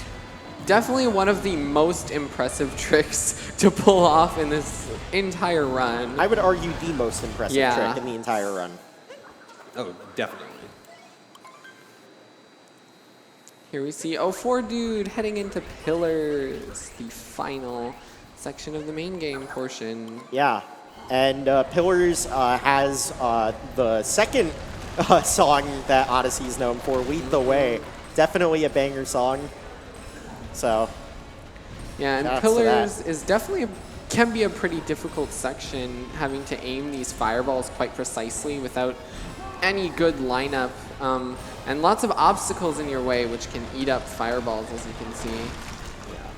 controlling Bowser and his fireball projectiles is definitely trickier than it looks. Takes a bit of practice, bit of work. Ooh, hey, they're missing it. We'll see if BP gets it. Oh, no, no! Taking the death. That's probably worst case Unfortunately, scenario. that is a risk associated with that trick. Not especially common, but it does exist. So 04dude finishing off the main game, and this is where the run really kicks into high gear. To be honest, the game is pretty boring in the first part, but then once we get into the fast moves later on, The speed will very fun. really ramp up. Yeah. And I think while everyone's finishing up, I'll quickly read off the dono. $25 from StipFam. 04dude3, here's to you and your SMO community. Good run, press on. We love you, Nick, your Texas fan. So BP decides to just opt to go through the 2D session. Very respectable. Yeah, very. No shame in not deciding to go for 2DSS in the end. We No do shame see at all. 2D skip, though, saving about 2 seconds. Ooh. Ooh, that was a little scary there. Luckily, he saves it. We're alive. We made it. Maybe we'll see a 2DSS from Ganon? Maybe? Potentially. I don't know. So here, Possibly. 04 is entering the first bit of post-game here. We have the Mushroom Kingdom. A little bit of a, cheeky little thing that the devs hid at the end of the game. I feel like most people associate the Mushroom one as post-game. I personally still think of this as main game because we're still technically setting things up for the remainder of the post-game. So, Yeah. we're just planting some seeds. We're going to go talk to this Toad, which will initiate the Peach sequence, and then Giving on you top of that, multiple fast moons and a Toadette achievement. Yep. And then on top of that, just enter the castle, get a couple of fast moons. That one seems pretty familiar. Unfortunately, we didn't warp to the wing cap stage.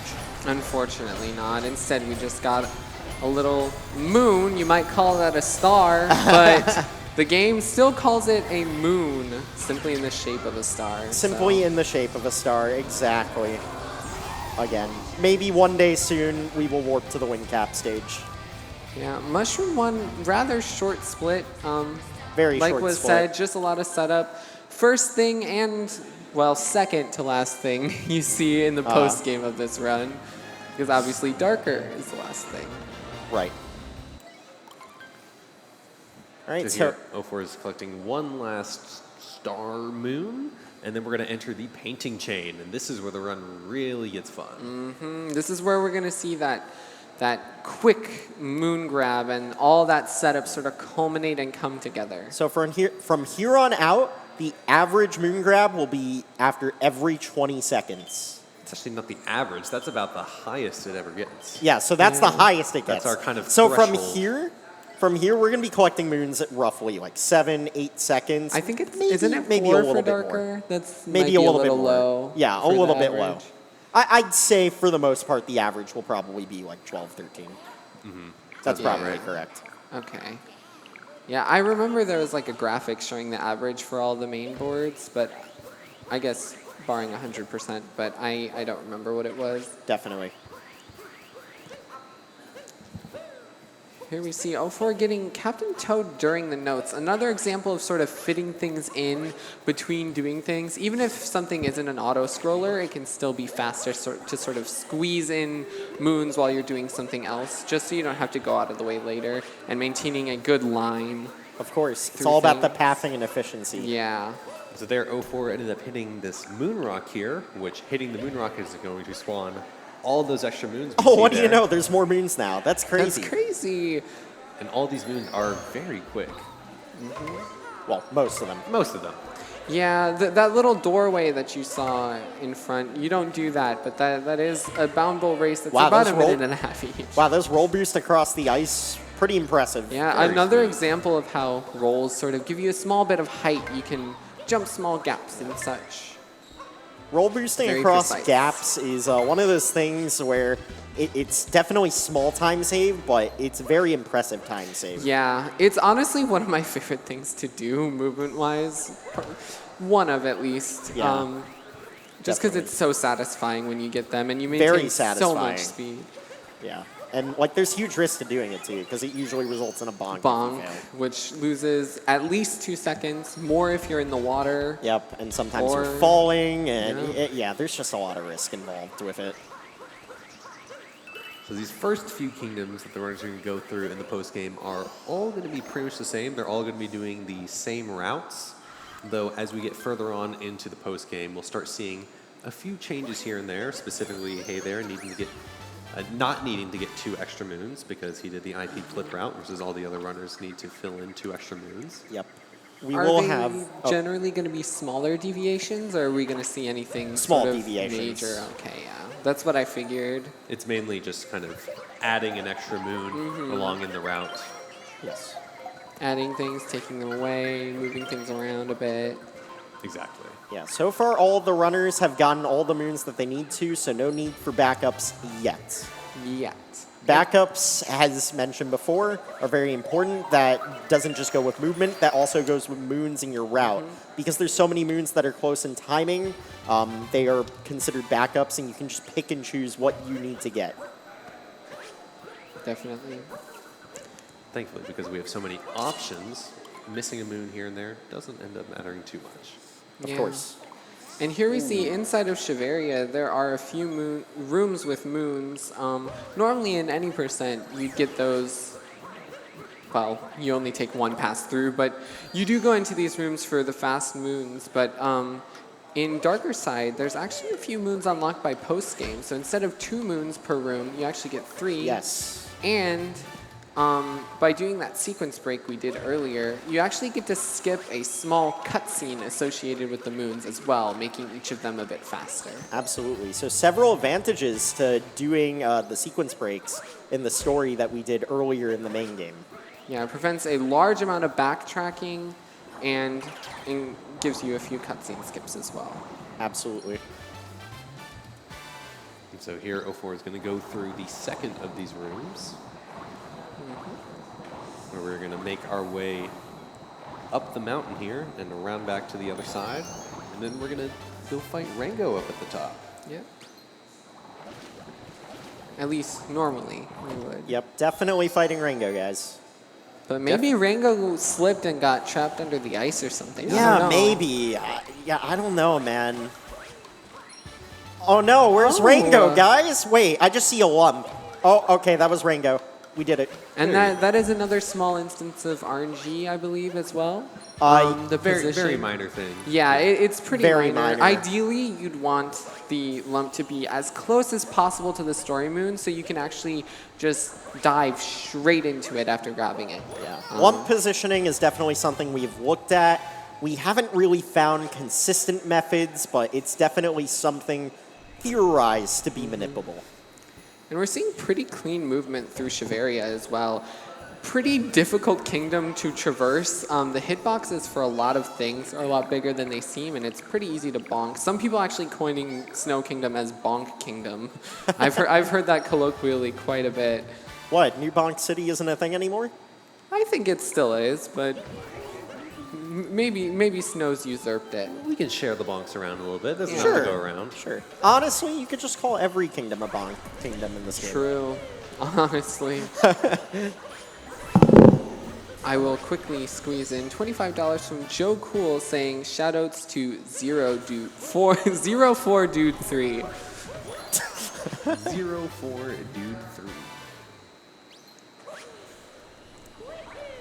Joe Cool. Yeah. Joe Cool. Shouts out. Abandoned us to go play Multi-Mario, but still special in our hearts. Yeah. Shoutouts to Joe Cool. Very good runner in the long categories. Yeah, very good. All Moons, Darker Side, solid in both. So here 04 is going to get one last moon here. Left behind in, what is the moon name? Left behind in the storage room? Something like that. I don't think so. I think this one is like Lost. Lost in No, the Crate? it's not Lost in the Luggage. I almost said Lost in the Luggage. I think it's left. I think it is something like Left Behind in the storage room. Or like Forgotten in the storage room. Forgotten in the, Forgotten in the that's what storage it room. is. There you go. Oh, okay, I was That's drawing a what it blank is. for a second. Ooh, 04 not going for the slope vault method there. That's a trick called Blowy Noey. Saves having to get one of those Typhoos, or better known as Blowy Joeys, to get up to that painting. No, yeah. So there was a route variation at one point without that painting jump skip where we had to capture a Taifu and bring it all the way across the kingdom. That is slow, so we're just going to do a bit of a tricky jump maneuver to just go up and finish Snow Kingdom instead. So here we're going to do Dino Skip once again in order to get up to the top of the kingdom, grab 2 quick moons, and then hit the moon rock, and then rush through the rest of the kingdom collecting fast moons. Actually, for some of our runners, this will be their first Dino Skip. I guess That that's is true. I think by some you mean one, right? I believe it was only Ganon went for it. I believe so, yeah. Yeah. I hope she's practiced it. Absolutely. Here we're hitting the moon rock, and then we're going to go say hi to Captain Toad. Tell him good morning. Yeah, good morning, Captain Toad.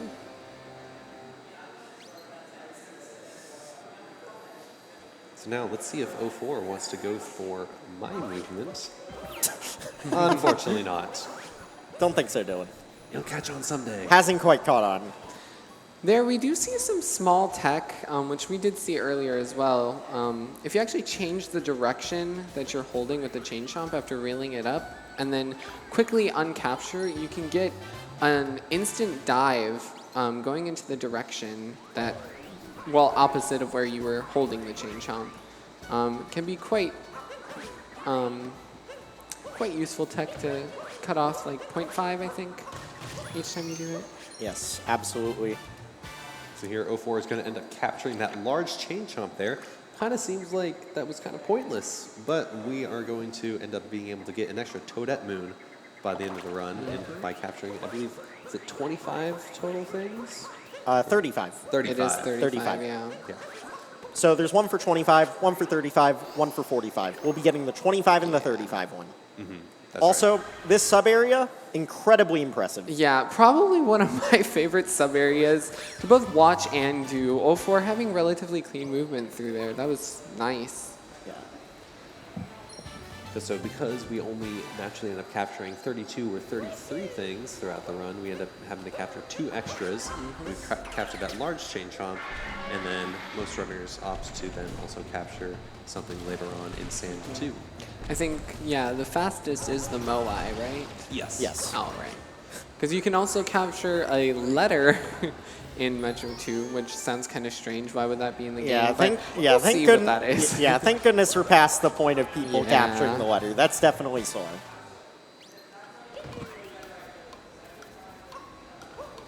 So So here we have Ganon making their way to the end. Wow, first try. Nice. First try, blowing out. Yeah, Very nice. that trick is pretty difficult. There's a few ways to do it. You have a triple jump setup, which is 100% consistent if you practice it. Triple jump, single jump, wall jump, dive, and then backflip dive. Those are the three most common Yeah. variations of blowing Oe. And generally, with the latter two, you'll try and attempt. Ooh, that was really clean from Very 04. fancy by 04. Generally, you'll try and attempt to get a slope vault, which you can vault off Cappy by running into him. But if you hit Cappy on the same, I think it's the same pixel you hit a slope, correct? I believe You'll so, get a yes. vault instead of sort of sliding off the slope and getting a cap bounce. So the technique that the runners are using in the sub area is something called cloud boosting, where if you hit a cloud at a certain angle, it will make Mario fly way further than he normally would, and that's essentially just a way to boost through the sub area a bit more quickly. Yeah, it is. A little tricky. Yeah, it is definitely tricky, and slight changes in positioning can change how fast and what direction that you're launched in. So there is usually a bit of adjustment that has to be made. But very, very cool when done right. As Oh, you yeah. can see, BP got more than enough momentum to make that triple jump and just completely crush the sub area. Very impressive for him. There we see grabbing a bunny, 04dude. Another another type of moon that you can get a Toadette moon for. Quite a few of those. Yeah, bunnies, notes, birds, Ground pound moon. ground pound, Timer moons, challenges, 2D moons. slots, fishing. Yeah. There's countless Toadette achievements. Yeah. And there we did see one of those hint arts there. That one was from Lake. If you ever see a moon that's a different color than normal in that kingdom, then you'll wind up, or then you'll know that that's a hint art, as opposed to a moon that's natively in that kingdom. Absolutely. One thing to notice that once you get to the post game in this game, the moons are all just considered the same kind. And what I mean by that is the moon list at the top, like the amount of moons that you have in your inventory, are all the same. It doesn't matter what kingdom it's from, it will just be added to that kingdom. Yeah, And that's it. And it'll just be dumped all uniformly at the same time. Something slightly frustrating that does get pointed out that I'm going to point out to make everyone else suffer too. The the moons are actually slightly tilted if you look. Yes, It's yes, not they completely straight, so Distracting you. that'll be something great. That'll be something Never noticed great that. Oh, to, no. to look at the whole time because it's bothered me ever since I've heard it. are. Man, that's unfortunate. Oh, very nice from 04dude. There you see a mechanic called vectoring, which we haven't really explained, but we have seen throughout the run. Essentially, traveling at an angle gives you a small speed boost. You actually see it in the very first kingdom, where the players zigzagged with the frog. But that is an example of a trick which essentially requires a vector in order to do it. Otherwise, you just don't get enough distance or speed to I wouldn't make say the jump. requires, but like, you know, we're Yeah. trying to make things easier, and it makes it way easier if you Can you do it from up there without a vector? You I know definitely that can. say, oh, you can. Okay. You definitely can, because that that's seems really tight, though. yeah, because that's what was required before we Oh, found out okay. that vectoring Because was I know the optimal. horn you can do, but Yeah. I didn't know you could do it from up there. That seems absolutely awful. You definitely can. I mean, once you figure out the angle of the vector, it's not too bad at all. Definitely something that I recommend most runners learn if they want to push the category much further than, let's say, under 3.5 hours. So if you're just doing 1 or 2 runs, then it's not something you should worry about too much. And here we see, hey there, passing by the chest moon that we got in Cascade 1, which is essentially why it's faster to get it there. Just prevents having to go around that corner after the timer challenge. Definitely. Saves a bit of time. I think that's also something else to mention. Obviously, these runners are doing some very advanced strats that produce a lot of volatility to the route. However, there are definitely more beginner-friendly routes that you can Definitely. use to play this run and still play at a top level.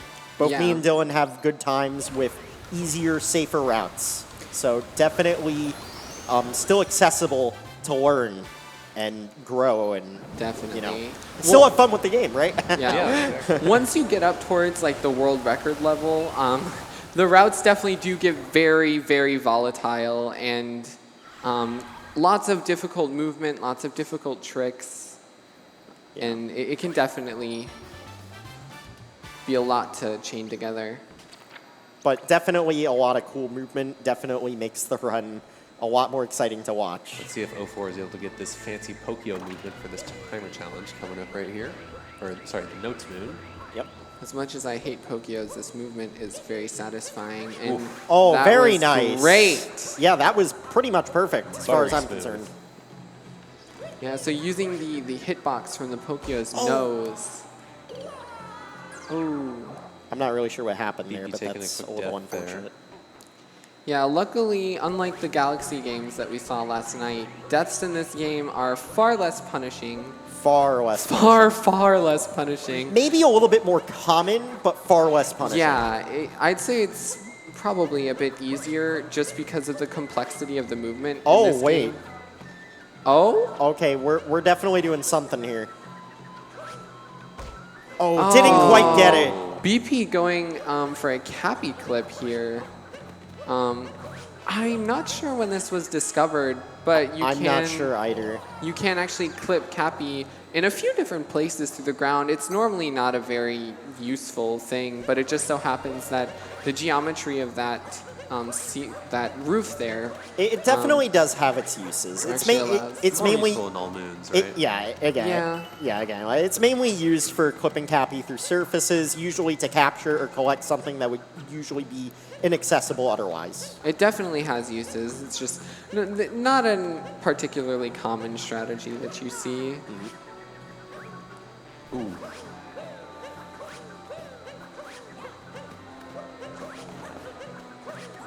BP, if anything, is very persistent.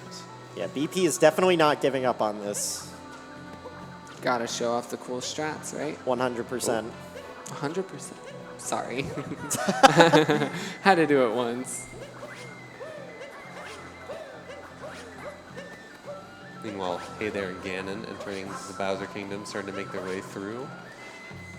Yeah, Bowser's, in my opinion, one of the more fun kingdoms, but it can definitely be pretty frustrating and difficult movement in a few places. Now let's see if 04 is able to get the fast movements to enter the pipe after this timer challenge here. Very impressive spin pound jumps from 04dude there. So, Ooh, not quite. yeah, when it comes to spin pounding in this game, there's a bit of buffering that you can do, but essentially it's two stick rotations for every spin pound to be initiated. Whether it's being buffered or just spinning immediately, it definitely requires a lot of fast stick movement. Definitely. And that can definitely wear and tear your controllers. If you're a speedrunner of this game, be prepared to buy a lot of Pro-Cons. Especially if you run Joy-Cons, which are far more fragile. I can't tell you how many dead triggers and absolutely destroyed sticks I've gotten. Yeah, I mean, like, just controllers in general. I would say this game rivals Mario 64 in terms of, like, controller replacement and maintenance to be able to keep running your game. I mean, if you think about it, especially running the longer categories, you're essentially spinning your stick in circles for hours. Hours on end. It really is a wear and tear Yeah. system. There- Also, guys, what is that enemy that 04 just killed? It's called a Yufu. I bet you didn't know that. I did not know that. But now you know that. Invader in the Bowser Kingdom, everyone. And there was a bit of tech there that 04dude did actually do. If the side that you hit the Yufu on, it'll actually launch you to the opposite side. Yep. So if you plan out which sides you hit, you can actually get launched closer to the moon as opposed to further away from it. Yeah. You will be saving a little bit of time with that. I think about a second and a half, 2 seconds. Here, 04 is entering the Seaside Kingdom. I actually didn't see what pot 04 planted his seed in. Did you? I believe it was. He hit the Oh, back that- one. All Okay. right, the back pot. So that one's still okay. I thought it was the pot, the back left pot. Yeah. Either But way. regardless, definitely fine. No Yep. need for the, DSTA to save him. And it is slightly slower because that moon is a bit higher up.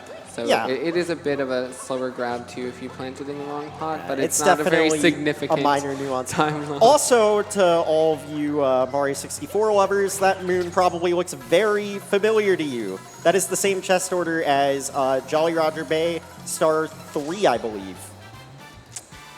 Indeed. So, shout out to Mario 64. Sure you'll watch that game a lot this week. I can't wait. Dude, me neither, honestly.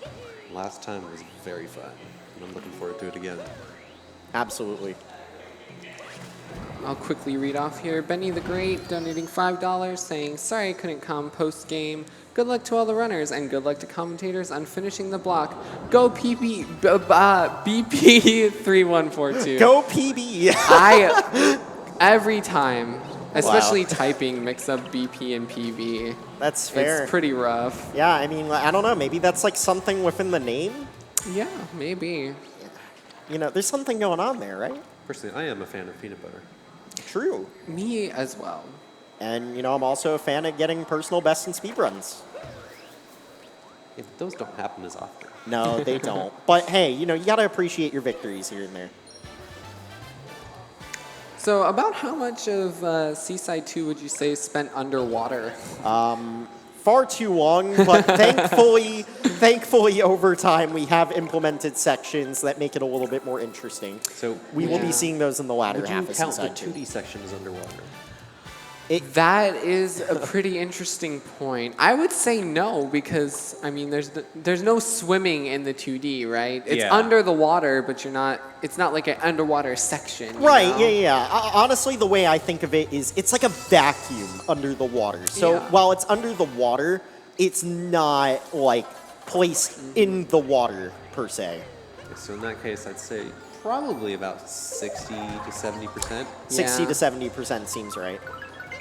Yeah, while the underwater movement in this game isn't particularly difficult for the most part, it isn't very entertaining either. So that's why a lot of people tend to not like Seaside, especially in speedruns.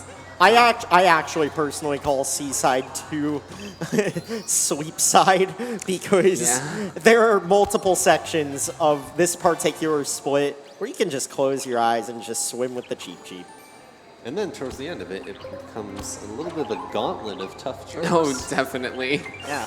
between the 2D section cycle and then also little fish and chips fish dip. Yeah. So the first trick there is called Fish Clip.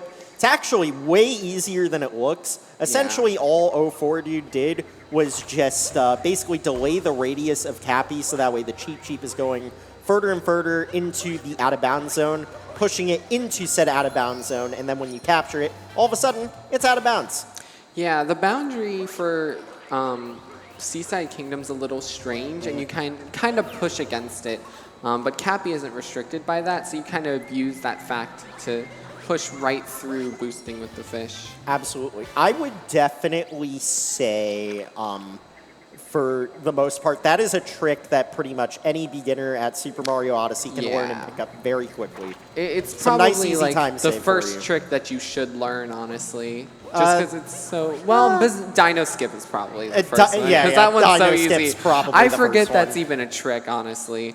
Oh, okay. Let's see if 04 is able to make this 2D section Oh, very cycle. nice There we cycle. go. Making the platform cycle Yeah. using a Nice. nice little camera manip during the Gushin movement before. Yeah, so if you noticed, we warped to the Glass Palace, and that completely changed the way these platforms moved to how they usually moved before we did Glass Palace route. So before, we got a moon called Lighthouse Sleeper, which is taking our friend Glidon all the way down to the snail at the bottom, and that essentially had a different platform cycle. Would you say the Glass Palace or the Lighthouse Leaper cycle is easier to make in the Ocean Bottom Maze, Dylan? I think that the Glass Palace cycle is not necessarily easier, but it's easier to get more consistent because there is a consistent camera manip that you're able to do. Versus Lighthouse Leaper kind of just feels like you're just throwing caution to the wind and kind of just YOLOing it. Yeah. So, 04 is able to clip out of bounds with Fish and dips. Yeah, fish dip. Very nice. Nicely done. Essentially, stays out of bounds. Yeah. Very nice. Essentially, what 04dude did there was use the cheap, spin against the chest, and as the chest opens, he's able to push himself out of bounds and collect these moons out of bounds as well. In any percent, you would only collect the moon in the tunnel along with the moon underneath the dangerous ceiling and then pop right back out. But in Darker, we grab a few extras with the eel, and then we're going to pop out to where the Eastern Highway moon is. So. Yeah, it's kind of funny how much time you spend out of bounds in Seaside now with all the clips discovered. I think personally it's a welcome development because it adds some much needed excitement to this split. Yeah, especially for viewers. There's a bit of like a absolutely maybe shock value, entertainment value to being out of bounds. It's always cool to watch. But you know, personally as a runner, I prefer things a little simpler. Yeah. Yeah, it does complicate things a little bit. I would say in a weird way, the split is the calm before the storm, because after this split, we go into a section known as WSM, that is Wooded Sand Metro 2. These splits are known for being the hardest in the run. They are very difficult post-game kingdoms where you collect a ton of different moons. Oh, BP going for something very cool here. Ooh, oh, very nice. Jinx. Yeah, that's not a strat that you see too often. Yeah. I think BP at this point is like, I'm going to showcase every single thing in the BTT. Ooh, okay. Hey there only hit one of those coin blocks, which can be a little scary if you're not mentally prepared to land on to it. get the right angle jump. Yeah. So, you might have noticed that Wooded was the only kingdom we did not get peace in initially, and the reason for that is the painting is actually in the perfect spot where we can just drop down, do the remainder of the story, fight Torque Drift, which, by the way, is a very, very fun boss. Sarcasm, definitely not noticed there. I love clipping through the floor and losing 45 seconds. Yeah, it's More so than 45. Good. Definitely That's more than only ever 45. happened to me once, and it was like a really good IL, and, well, Mushroom, not Wooded. It's happened It was twice devastating. to me. It's happened twice to me. Yeah, it's not something that you really mentally prepare for, but it definitely scars you if it ever happens. One during a live world peace race back in 2018. I was like, why? Yeah. But besides the point. Thankfully, once it happens to you half a dozen times, you kind of get ready. You're prepared to, as soon as you see yourself clipping through the floor, you can just uncapture, and you usually find yourself able to recapture and then continue the fight. Definitely. And there is actually a small bit of optimization that you can do here. The upwards do have a bit of a quirk in their movement, where if you hop off certain slopes, you can actually get a bit of a speed boost, and it allows you to jump farther, and another one allows you to avoid getting fall stun. Yep. So it allows you to move actually quite a bit faster. It only saves, I think... Way faster. How much does it save in the fight? I would say overall, it's like a variance of like 7 to 10 seconds that you can save in the Torque Drift fight. It really just depends how quickly you get these set up and also like how good your movement is between the hits. Definitely. But it essentially skips an entire jump between each of these it does. little things. I never know what to call them. Block feet? I don't know, something. man. I don't know. It's some alien spaceship. Sure. Probably some cousin to the UFO. Probably. But yeah, we coined that as a Speedy Nut Boy. There's just, again, like we said, multiple things that you can do to speed up your uproot movement in that fight. And yeah, that's pretty much it. You see 04 moving on from the boss fight and now going to get into Wooded 2 proper, where if you play or watch some 90%, you might recognize there's a little bit of movement coming up right Very here. true. Also, can we talk about how fun Wooded 2 is to practice? Because every single time you want to do an individual level run of Wooded 2, you get to fight Torque Drift over and over and over again. That seems fun for darker runners. Oh, huh? it's terrible. Anyways. That's why I commit myself to finishing every single Wooded 2 I do and continue it as a WSM partial. Very true. That's definitely the way. Oh, 04 is putting on an outfit. This is a little bit odd. Definitely a bit of a new development.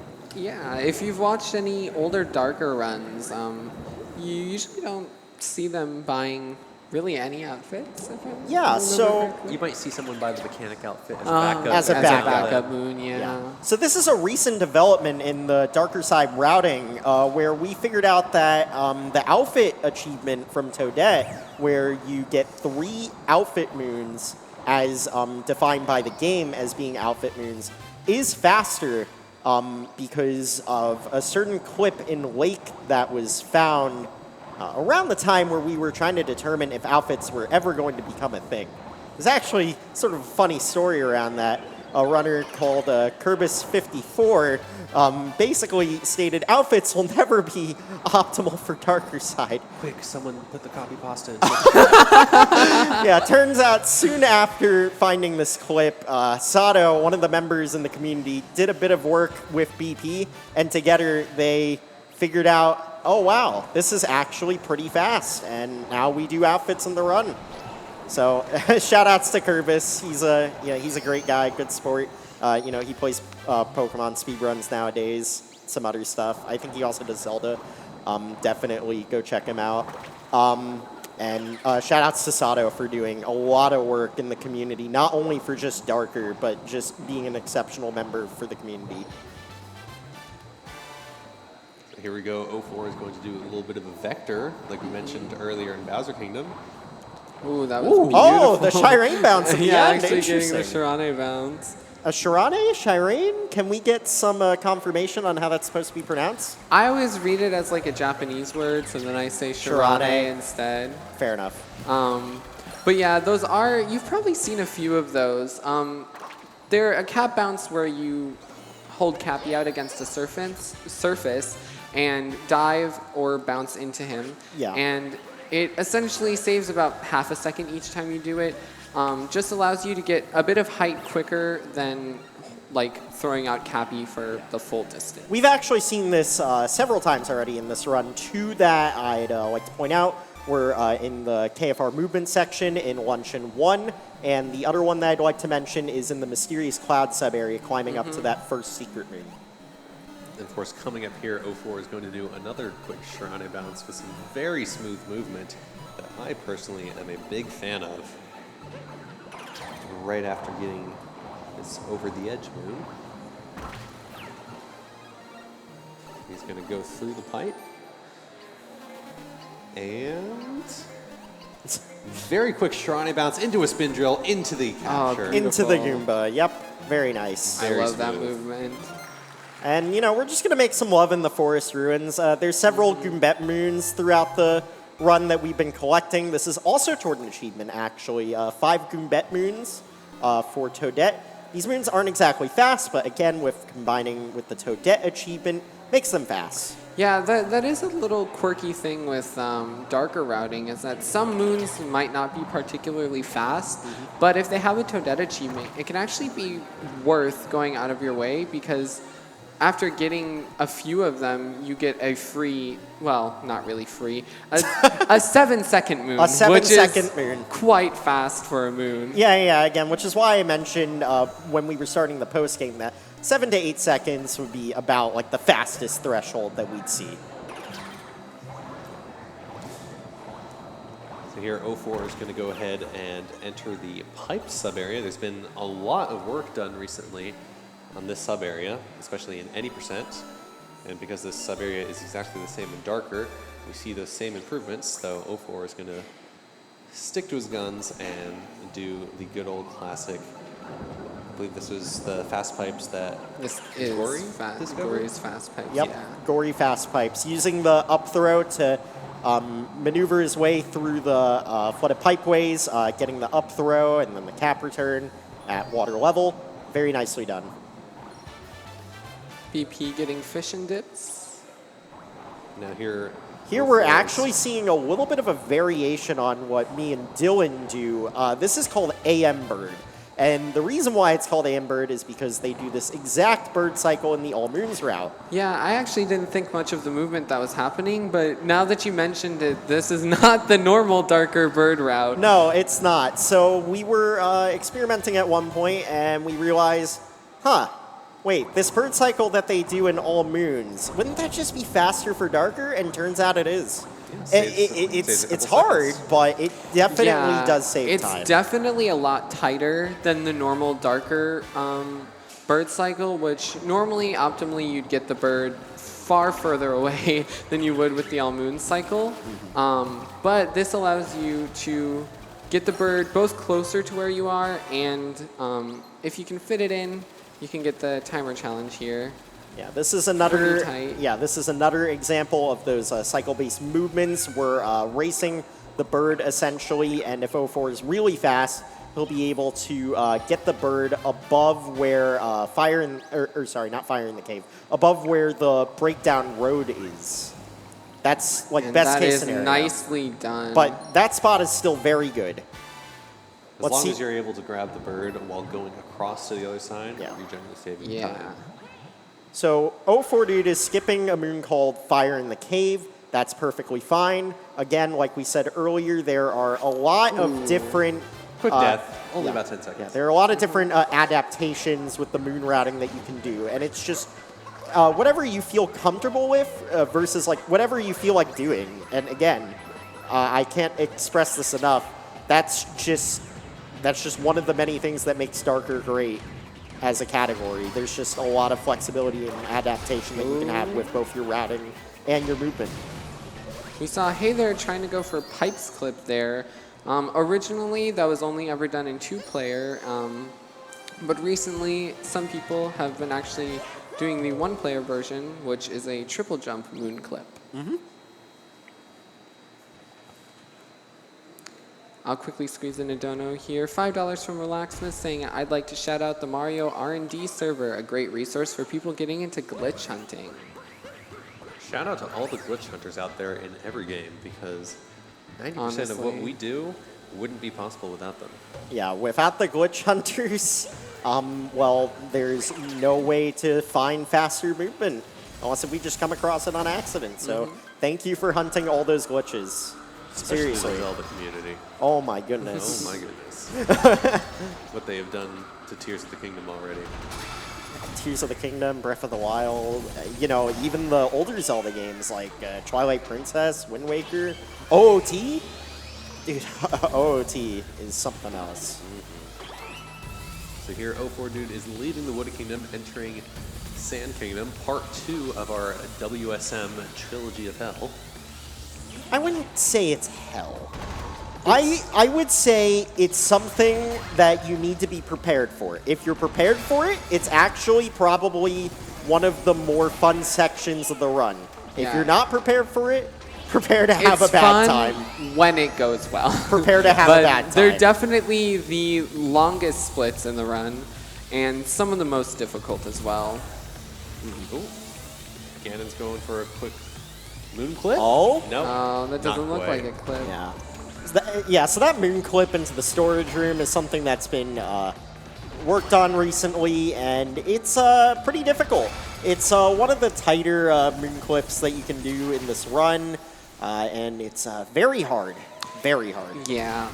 Once again, only saves a handful of seconds. Yeah, and honestly, recently there's been a pretty big push to squeeze out small little time saves like this in Odyssey, because a lot of the categories are getting to the point where the movement is so optimal that we're starting to need a lot more tricks in order to save enough time to make record easier. Absolutely. Something 10 to 20 seconds, maybe Yeah. a minute with fast. Yeah. So something 04dude just did there was grab the bird in Sand 2.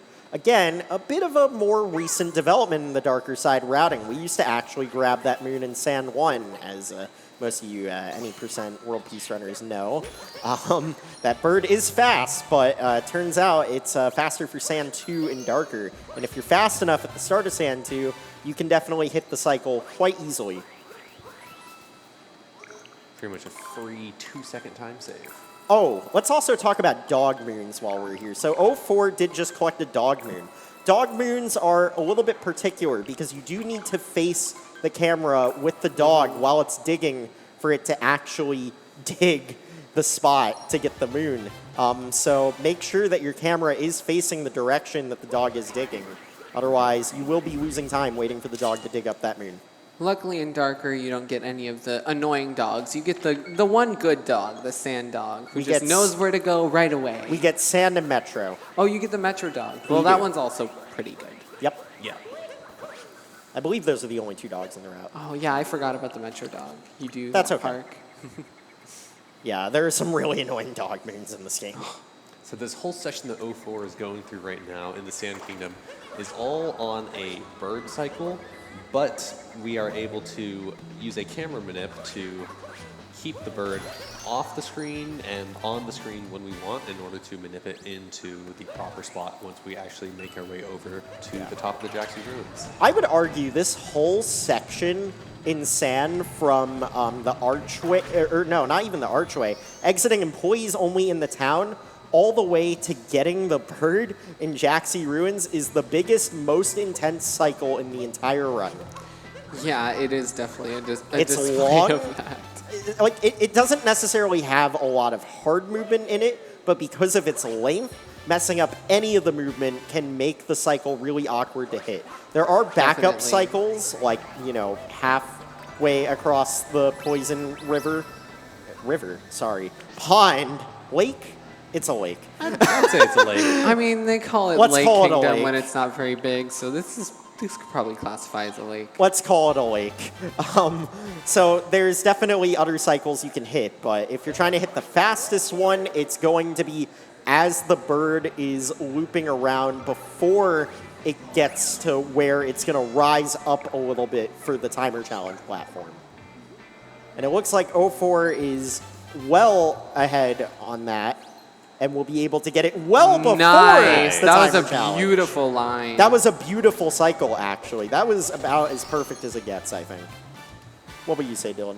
Yeah, I'd say that's pretty good. Yeah. Personally, I go for a slightly different cycle where I catch the bird between the island moon that 04 got on his way to the timer challenge moon. That's pretty much what I shoot for, between too. the island and this cactus moon. Yep. And we're just going to have a little bit of a Jaxie reunion. These moons don't account for anything in terms of Toadette achievements. I feel like they should, but they don't. But, they're just a little bit of a sweet reunion for the cute. Jaxies. They are cute. I think the agree. reason it doesn't count towards an achievement, though, is that there's only 2 of them. Yeah, that's true. But it just feels like a moon that would relate Yeah, to I an think if achievement. there were more and if Jaxie was in other kingdoms, it probably would be. I mean, to but- be honest, it wouldn't even just have to be Jaxies. Maybe you could reunite the Gizos. You could reunite some Uproots. Yeah, that is actually a pretty interesting. Be fun. Yeah. Yeah, maybe for first Odyssey bite? too. First if bite, Nintendo now there's ever first made But it. yeah, So that's the always second what fishing you want moon to we do. see.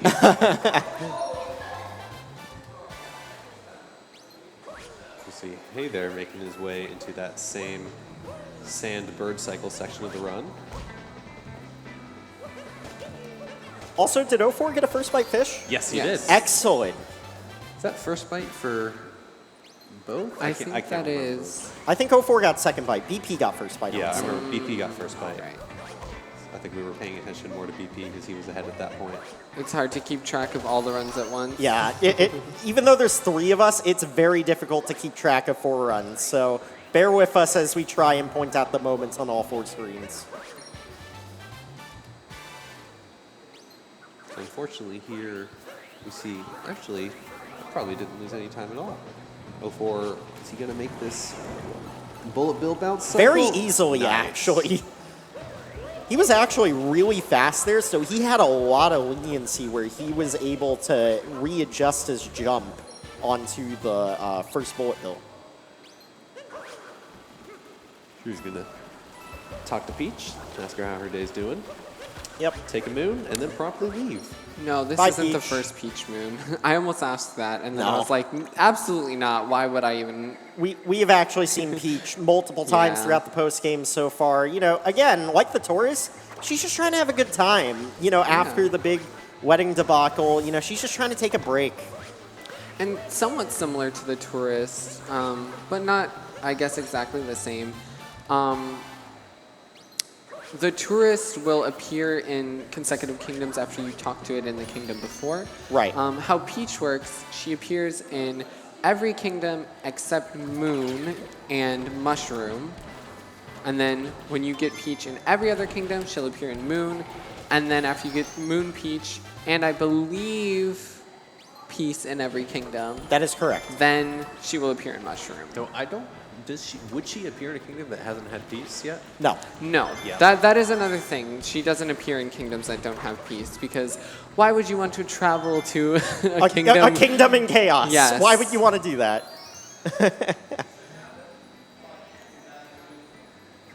So here you see some Jaxi movement. Quite a bit of that in sand, I'd say. Yeah. So something interesting with the Jaxi actually is there is some nice motion control tech that you can do with the Jaxi where you can turn much more sharply than if you were to use the stick with the brake. So if you're using the motion control, you can brake much more sharply. And that's definitely used a bit when trying to get those moons in the Poison Lake that we praised 04 for doing earlier. You see, hey there, making his way over to fishing.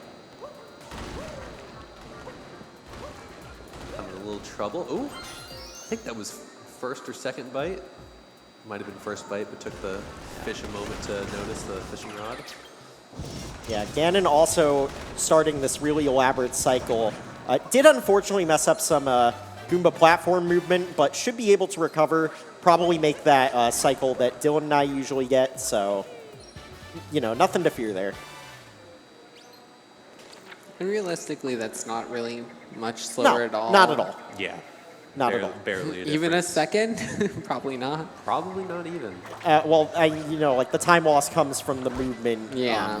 that you messed up, Yeah, I believe if you not go necessarily the cycle. if you go for the cycle that 04 made, you're able to just barely make it to the cactus right as Cappy gets back to you, versus the cycle that I normally go for, and I think also just the movement I go for.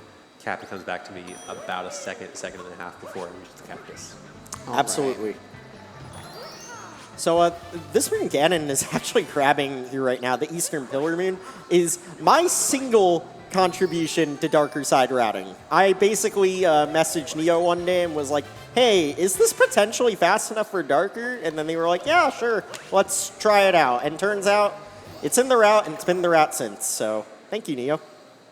There's another thing that we missed there was 04 went through a sub area about 30 seconds ago and got our second extra capture in the run, the Moai capture in that sub area. So that, along with the large chain chomp earlier in Cascade 2, we're going to be able to collect 35 total captures and get an extra Toadette Moon at the end of the run. Absolutely. Always try Also, to 04 squeeze it is going to be grabbing a key here. This is considered a timer challenge. Very and, difficult. You know, There we go. He's going to grab this moon. in. Yeah, if you're not controlling your speed. Oh, no, he fell into died. poison!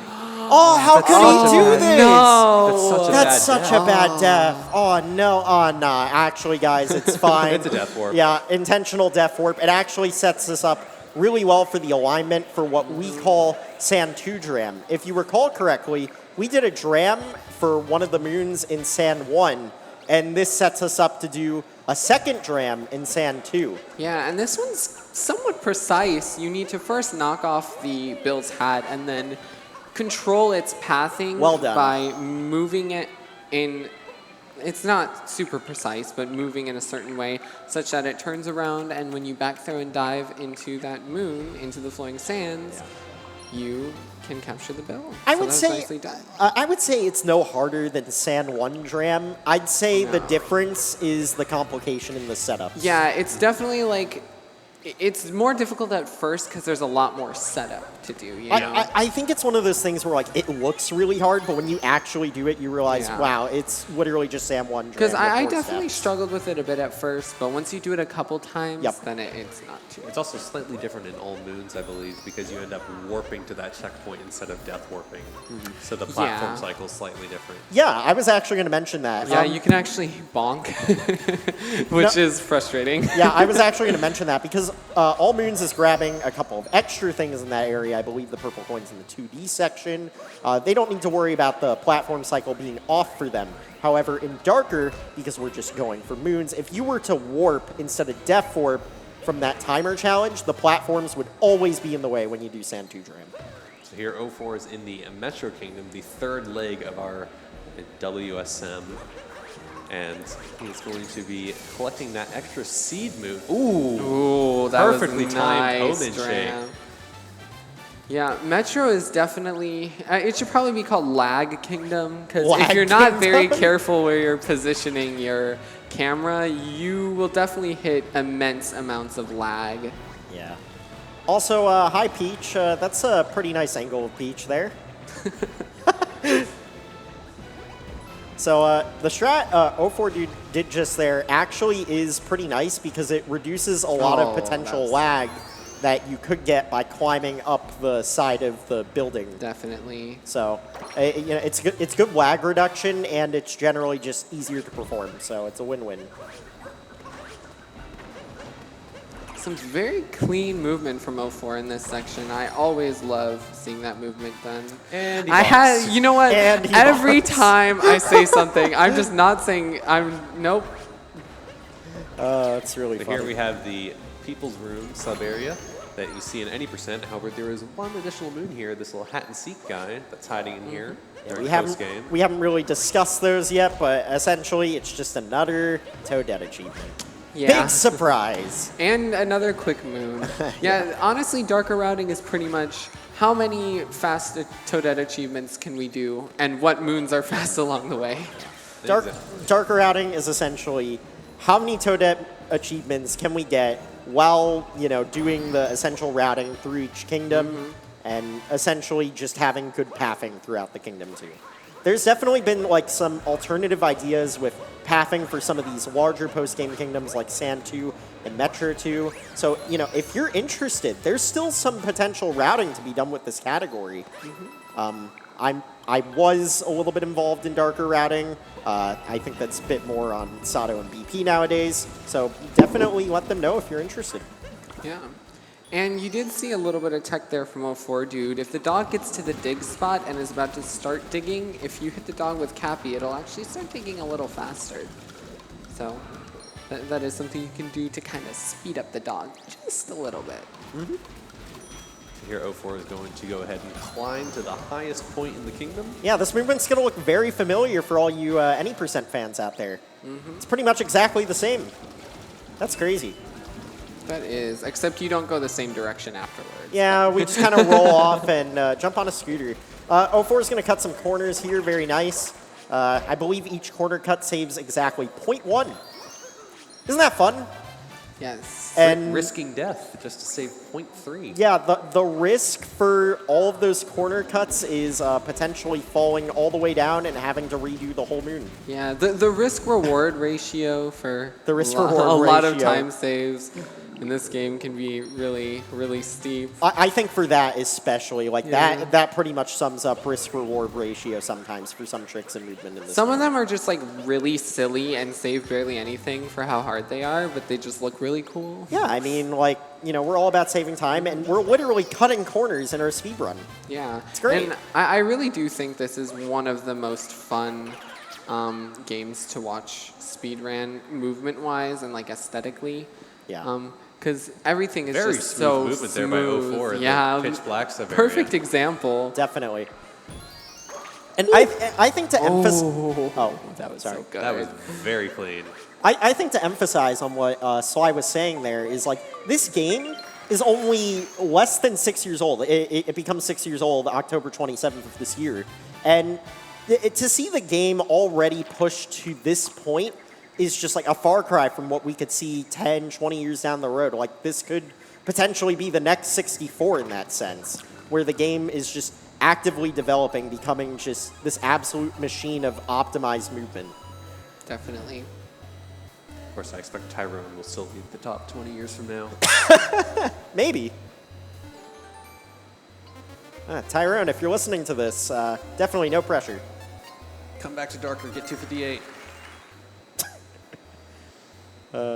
04, getting a very clean bullet building. If you have smooth movement there, you can get a good cycle. And Ooh, BP not quite being able to make the 2D cycle in sand. Since we were on the topic of Tyrone is just an absolute machine at this game, Definitely. dominating 4 out of the 6 main board categories. Definitely nothing to mess with in terms of being a runner of this game. Shout out to Tyrone for not only demolishing this game as a speed game, but also inspiring many of us to improve our own Odyssey gameplay. Thank you so much, Tyrone. So here we have 04 going for a nice little motion control. There we go. You might notice he rotated his hands basically upside down in order to clip the scooter sideways into the box and get the move. yeah, the motion controls do, again, have that little hidden mechanic of tilting the scooter. You can't actually make that clip without the motion controls, but I don't think it's humanly possible. I've only ever seen it done in tasks. Wait, really? That's a task thing? Yeah. Doing that without... Well, I don't know if it's faster per se, but it's possible with tasks, which That's I think is crazy. really crazy. I yeah. didn't know that. That's insane. Yeah. You don't need motion controls to get Wow. scoop clip.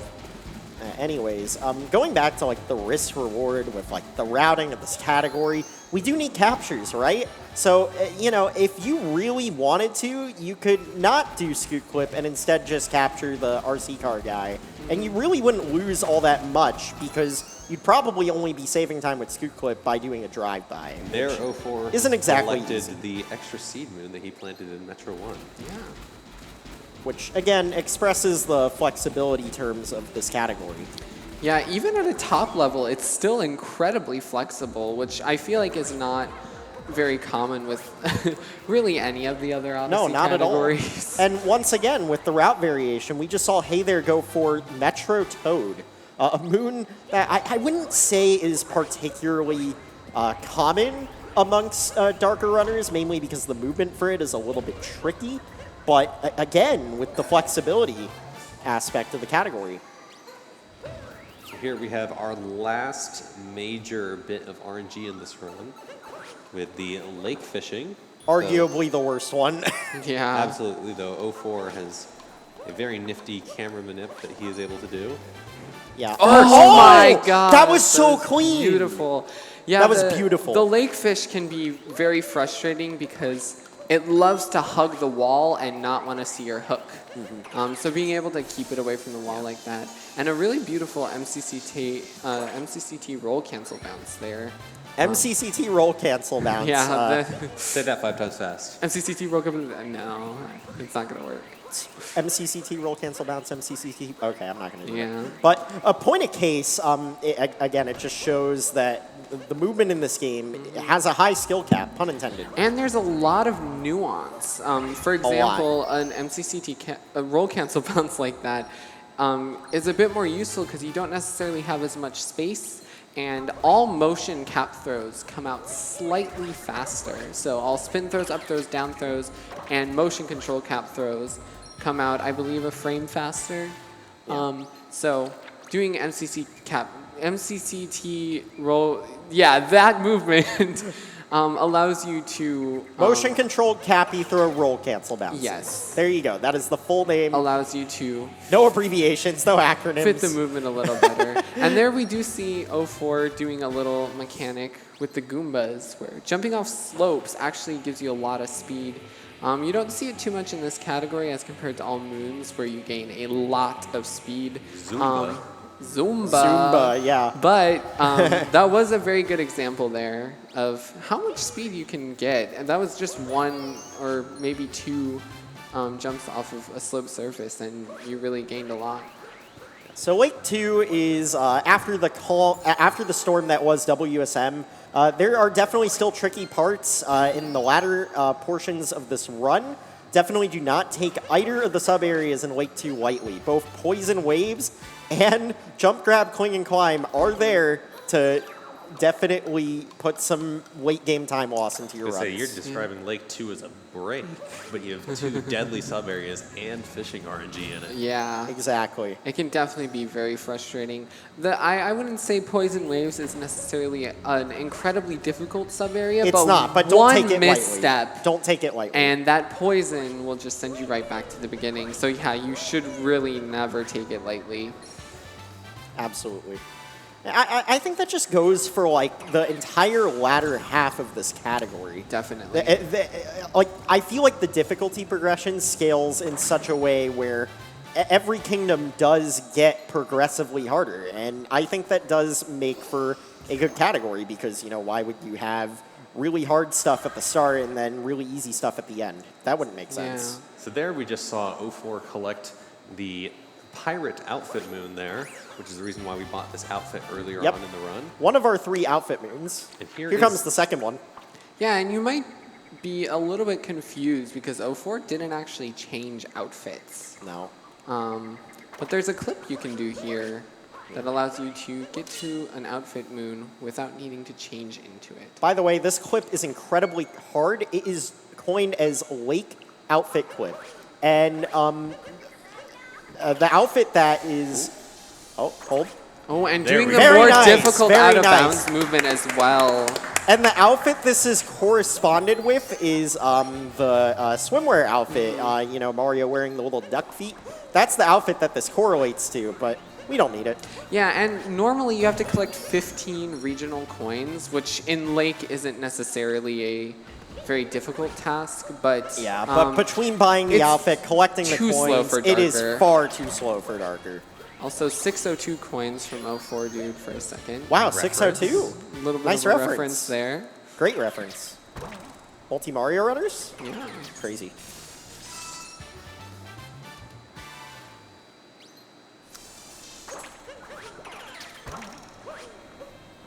Anyways, as we keep going throughout these kingdoms, you will notice that our moon list has pretty much reached to the point where when it adds a moon, it really doesn't. It's given up. Yeah. It's given up. So at the very bottom of the moon list is a ... Once you see 100 moons on screen in your inventory, it will not show any more moons. But it is still counting them.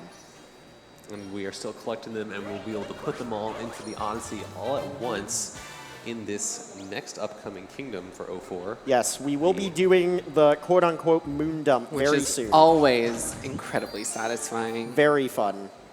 Very satisfying, like Here we Sly see said. the other sub-area in Lake. Jump, grab, cling, and climb. This is a very fun sub-area, and the movement is very impressive, as Nice. 04dude has shown. Very clean for on it. Very was clean. very That was very clean. impressive. Well That done. movement is very risky because if you fall there and bonk, you get sent right back to the beginning. So it's definitely a bit of a stressful sub-area.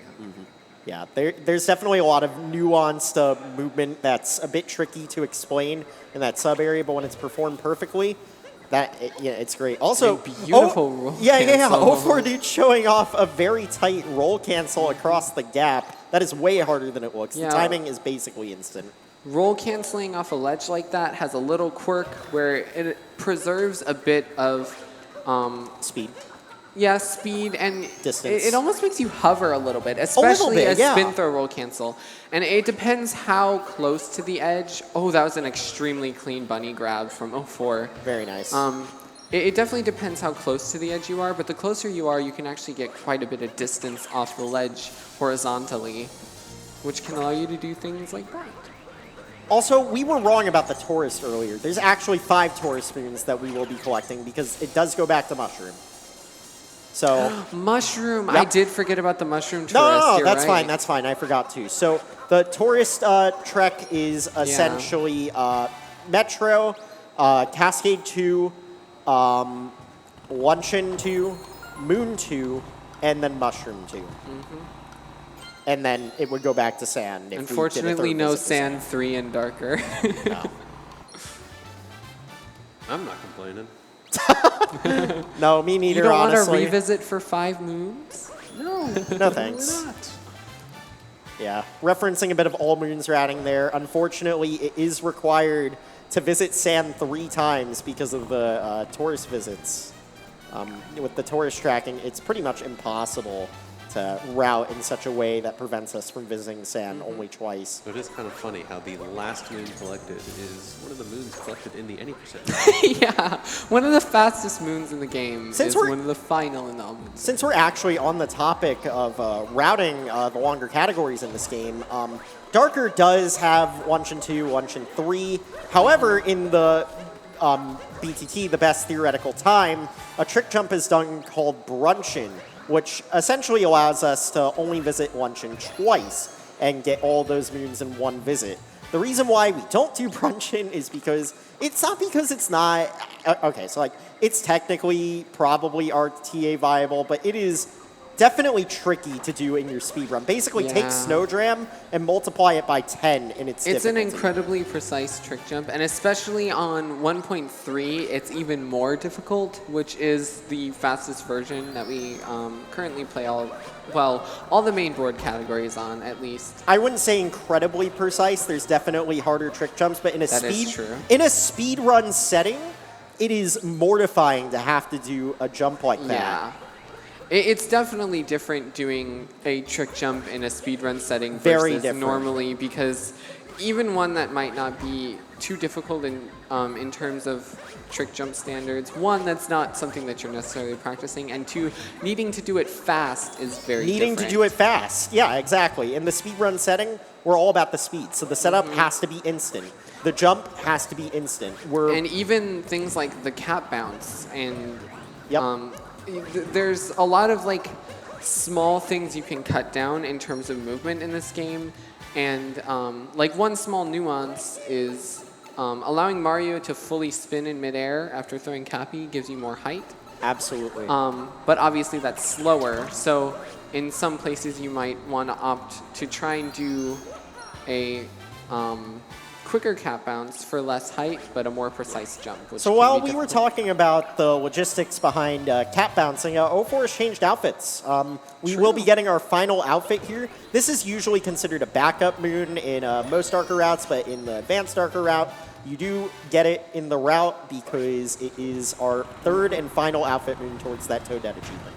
And for some reason that And robot... the final slots, here we go. Oh, true! Right back to back. Yep. And here, this is pretty difficult spin throw slots in Luncheon Kingdom. But Very 04 nice. getting Nicely it done. nicely. Yeah, if you buffer your stick to the left while like you're talking to the guy, when you do the spin throw, it will pretty much always reach the furthest moon out there. And what is this? We're going to be seeing... 04 is going for VCC. Yes. Ooh. Very difficult sub area. VCC is known as Volcano Cave Cruising. That is the actual name of the sub-area, abbreviated as VCC. This is, again, a bit of a new development in the darker route. Oh! This Have to take a quick movement guess. is Hard. very difficult. Very hard. And especially the way that that darker runners do it at like a top level. Oh, wait, grabbing the heart. Yep, Good. you can save that. Yep. An up throw into another up throw, lava bounce. Nice. Beautiful. Very Second well done, try well is done. very nice. That movement is so incredibly difficult to do like that, and especially doing it so quickly. Anyway, so what were you saying about the robot? Oh, yeah. I'm sorry I interrupted you. Yeah, no, it's completely fine. It's kind of funny because there's a few examples of this, but the robot needed a mechanic to fix it. And you just put on an outfit, and then the robot feels better. Yeah, It's that's just true. it's a pretty interesting thing that this game does. Where No, It's like yeah. the Chivarian in Moon Kingdom. yeah, who needs a doctor? You just wear a doctor outfit. He's like, thank you, I feel better. That's crazy. Definitely not medical malpractice. Definitely not medical malpractice. Here we do see the moon dump happening. Yeah, you know, a bit of lore while we just see all of the moons from 04's inventory flow. 400 is the correct number, so we are good to go. Though that number might be a little different for some of the other runners depending on what their routes are. Yes, that number will vary. But usually somewhere between like 396 and 400. 396 and 400 is definitely the range that I would say is there. So 04 opting to do Lost 2 first. So there actually is a routing reason for this. So the outfit route is a bit stricter on the coins, and because of that, you can collect the coin stack behind Captain Toad in Lost, so that way you can afford the shopping moves moving forward without any issues. But of course, if you don't end up needing the coins, it doesn't matter whether you do Cap 2 first or Lost 2 first. Nope. In fact, we'll probably see runners select either or. I believe Hey There prefers to do Cap 2 first. I believe Ganon, BP, and 04 all do Lost 2 first. Since we're on the subject of Lost 2, let's talk about this kingdom as a split. Lost Speedrun. This split is pretty much known for being like the last barrier in darker side Definitely. speedruns. It's very much the same in all moons because you do get quite late in the run as well. And if you think Lost 1 is stressful, it's absolutely nothing compared to Lost 2, which is far longer and has far more difficult movement, in my opinion. Much more complex movement. This kingdom, I would say arguably is one of the more technical kingdoms, despite it being one of the shortest. Definitely.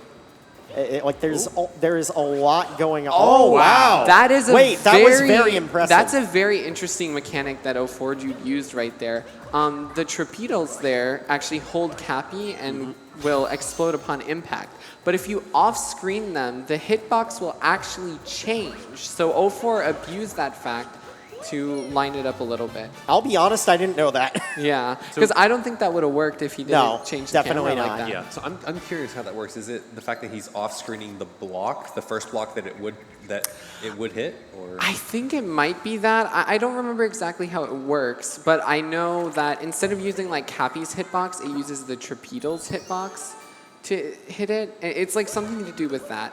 But the hitbox does change when the torpedoes are off screen, which is also how, what's 90% strat called again? Reverse torpedo. Reverse torpedo, yeah. That's how reverse torpedo works. Yes. So here, So- 04 just collected the Shards Moon. So Fairly tight platforming over the poison. So yeah, an example of what we were talking about earlier with the differing routes. Hey There, having 398, that is definitely correct for their route, which, I believe their route is no IP skip outfit. Is that what Hey There did? I don't believe Hey There did. I don't the believe Hey There outfit. did outfits. Oh, no. okay, Hey There did no outfits. Okay, that's fine. So I believe he's doing basically the beginner route minus. Ooh. Unfortunately, Oh, quick that's death a rough by death. 04. Shouldn't be too bad. Yeah, that's not too bad of a death. But Hey lost There two. here doing Moonrock jump. Saves about 7 seconds over going to the left to the bridge and capturing a Paragoomba, and allows you to just get to the Moonrock a bit quicker. Yeah, very nice. That's definitely a pretty tricky jump. Not because the spacing is hard, but because of the spacing where you have to land on the sign is a bit tight. And there's multiple instances where you can bonk on the sign when you probably shouldn't have, Yeah. or you accidentally throw Cappy straight and then he gets caught on the sign and you just bounce off a Cappy, which completely ruins your momentum and not being able to refresh your cap bounce skills you do. Yeah, because if you haven't noticed, the players have only been cap bouncing once in the air, and while if you cap bounce a frame before hitting the ground, you can refresh your cap bounce. Otherwise, you only get one cap bounce before touching the ground again. Yeah, that's definitely something that if you want to show something cool in Super Mario Odyssey to one of your friends that's never really seen the game before, you can just be like, I'm just going to infinitely cap bounce across the street of Metro Kingdom. For And no apparent reason besides just the flex. One little quirk as well is your cap bounce won't refresh if you buffer the jump, so if you jump 3 frames before hitting the ground. There's a few other nifty little mechanics that buffer jumps do give you, but not refreshing a cap bounce is definitely the most frustrating one. Probably That's the true. only frustrating one. I think all the others are pretty beneficial. Yeah, so one of the sub-areas that Hey There is doing that the other runners will not be doing is a sub-area called Precision Rolling. And as the name implies, you just roll down the whole thing. There is slight optimizations that you can make, like the angles that you're rolling down the hill, but it's essentially kind of an auto-scroller. There's not much you can particularly do to save time here. These roll boosts at the end are nice to get those coins, but And besides 2 that, before the moon, nice. 04 was able to get the cap, the triple jump, cap moon rock jump without cap throwing.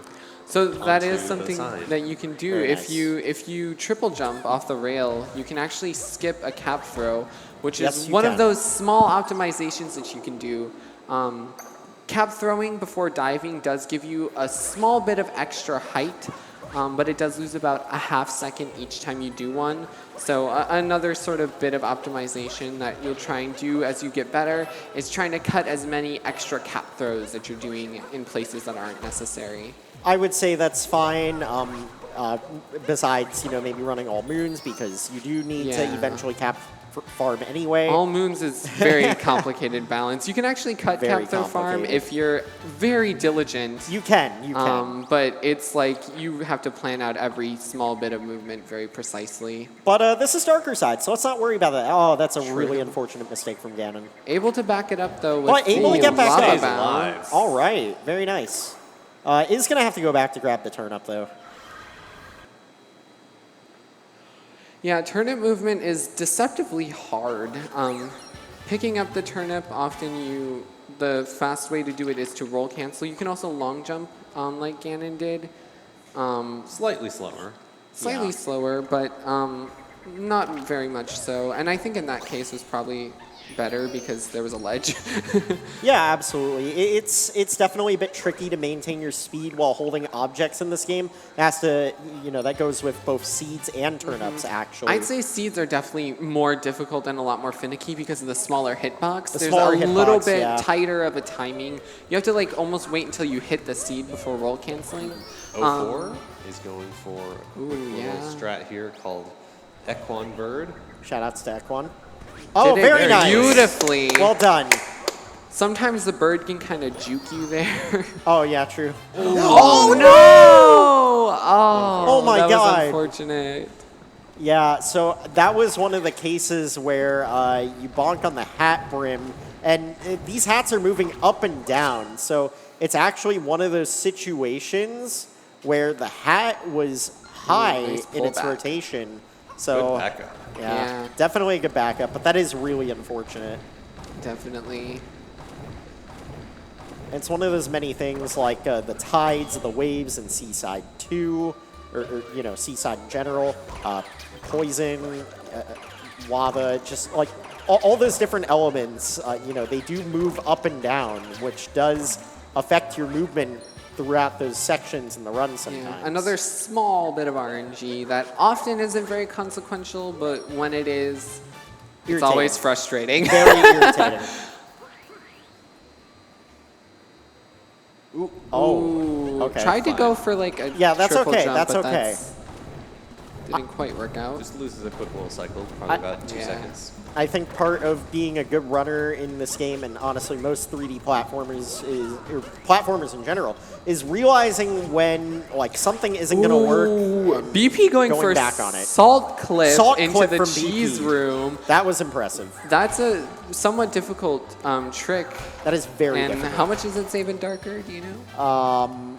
Honestly, I'm not familiar with off the this top- moon routing, so I'm not Off sure. the top of my head, I would guess it probably saves about 3. Yeah, it's not Let's go with commonly that. done at all If it's because first it's try. a pretty difficult trick. It's a very difficult trick.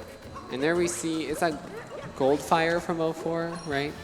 With the slope. The gold fire, I forget the what it's clap called. fire. I get gold fire and clap fire. I do mixed up. too. Yeah, I do but too. if you, it's actually faster to run up slopes if you're rolling down a slope and sort of let go of the trigger and stop rolling at the right amount of time, and you carry more speed up the slope than you would with rolling.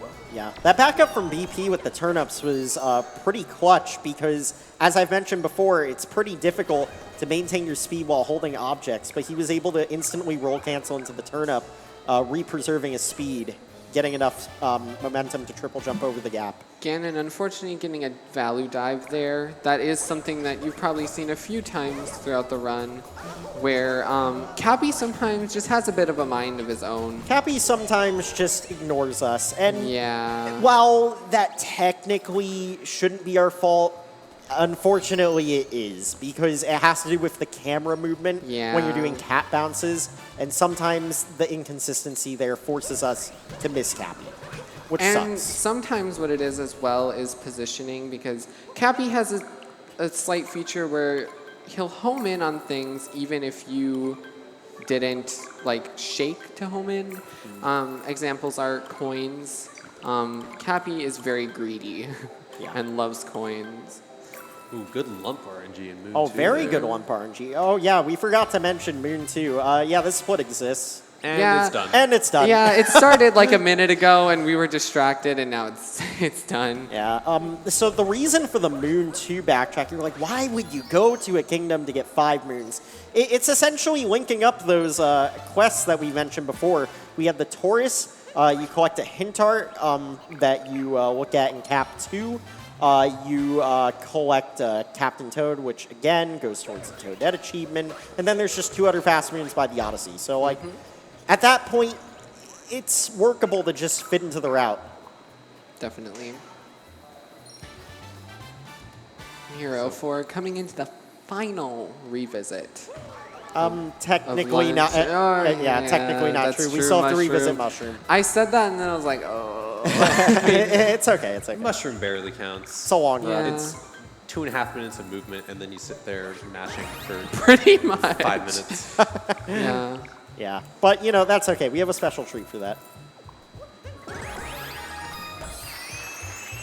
So Nice. Luncheon 3 is kind of considered the final, I mean, honestly, the entire post-game after Wooded, like from Wooded onwards, is kind of a bit of a gauntlet in this category in terms of difficult kingdoms and difficult movement and difficult tricks. Luncheon 3 is kind of the final little bit that can really gate people Yeah. from finishing out PB runs. And one example of that is that fireball right there. If it dies, it doesn't respawn normally. You have to actually have a certain amount of distance away from the spawn point and have your camera turned away. There's Yeah. a few other examples of that. I believe Goombas also follow that mechanic, but often it's usually faster to die to respawn them.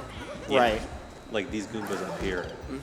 Also, this is probably the easiest ram strat in the whole game. So Yes. definitely teach your friends. That one is definitely one that you can show off and teach your friends.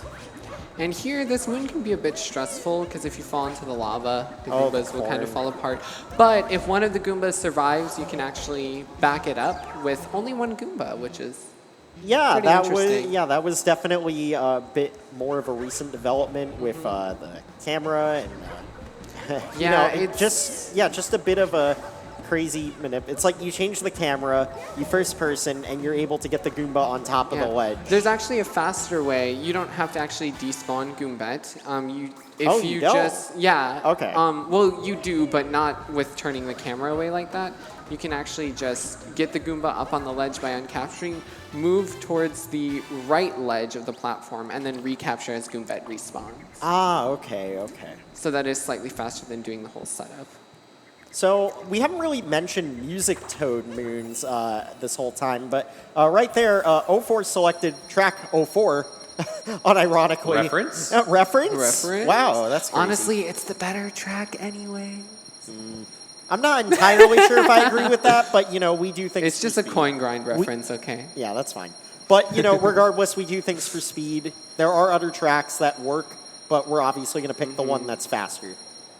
You say we when you personally Yeah. choose to lose the 2 frames or whatever it takes Look. for the extra input.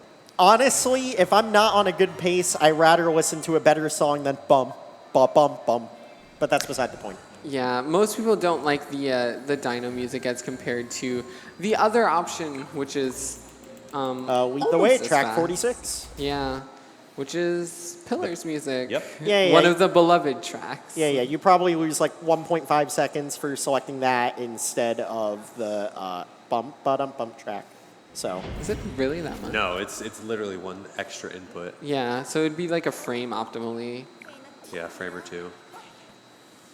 frame or two? Is that right? Yeah, Maybe okay, I guess that digit, is. Single digit Yeah, frames. yeah, single digit frames. Yeah, you're right. 90% of yeah, you're right, statistics actually. are made up on the spot. 04, they're going for a bit of a lava bounce because he didn't have Cappy. So he had to cross that gap somehow. And okay. Cappy was stuck on the timer challenge. So damage boosting over to Captain Toad there is actually a bit faster. And you can warp without Cappy. So it makes that quite a bit faster than platforming over with lava bounces. Ganon doing a bit of coin management there, grabbing an extra Luigi that we wouldn't normally, but recognized that their coin count was a little low, so good on them for recognizing that. Definitely. Yeah, that is something with Darker. I feel like it's a category where you're not constantly looking at your coin count. No, you're really not. So it can be easy to be like, oh, I'm down coins. It's kind of something that doesn't crop up until all of a sudden you're like, oh. Yeah, Yeah. definitely. But thankfully, there are multiple ways to get more coins, some faster than others. That Luigi isn't usually something that we do, but BP also doing the same very nice. camera manip trapedal strat. Yeah, it's very cool. So you'll see actually here, normally, I mean, most of the other runners all collected the Shards Moon here. I'm not sure if BP is going Is that to. veggie gonna... Oh my goodness! Oh. Somehow avoided collision with that veggie. That was definitely something. And now we're gonna do something that was called... close. And now 04 is going to do a trick called foodie skip. Pun that, you know, combines the fact that it's a 2D section in a kingdom with food. Pretty self-explanatory. Then meanwhile, BP is also going ahead and skipping the Shards Moon and doing a bit of fancy movement here in order to barely make it up to the Oh my propeller goodness. there. Yeah, that was really impressive. Oh, okay. I think the cycle might have just been a bit off Yeah. there. Again, the thing with this kingdom, with Lost Kingdom, is like, oh wow, he went for a really interesting. That was a bit of a lost cause. I think Pun you intended. could have backed that up, but that would have been really impressive. Dude, that would have been insane if he got that. But that is definitely a really tight backup if you fall down there. No, yeah, for sure. Definitely still admirable for trying. Like, Definitely. That was crazy. BP definitely tries to pull out all the reins in terms of both tricks and backups. Yeah. That's always very impressive. Yeah, pulling out every trick out of his hat. Unfortunately, not wearing a hat. That definitely would have worked better if he was wearing a hat. Maybe. Oh well. Tactical bonk. Tactical bonk. True. Allowing you to immediately cap bounce because you can't cap throw and dive into Cappy while you're on the ground. Oh, getting a dropped spin there, it seems. It's a little frustrating. Yeah. Odyssey, how to drop inputs way too many times. I mean, this whole section of movement is really difficult on Yeah. its first run through, but messing any of it up can definitely cause for some really awkward situations. This is definitely one of them. Yeah, the bunny here can be pretty annoying sometimes. The bunny, the trapedal with the block, the staircase, missing the input. Like, there's so Definitely. many different things that can just collide and go wrong. Which just makes it that more admirable when it goes right. Ooh, getting a ledge grab as opposed to a bonk. That's Yeah. definitely what you would have wanted there. I'll be honest, I don't know how that was a ledge grab. Me neither, but sometimes that happens if you're like really, really tight. I think it has to do with the platform moving though. BP getting a perfect. poison Poison warp. warp. Is that frame perfect? Or? I don't believe it. I don't think it's Or frame perfect. I think it's like 2 frames. You can actually, you can get a warp after you die sometimes too. Oh, yeah, dude, You that's which so is die almost after funny. you warp? That's Yeah. funny. I like that.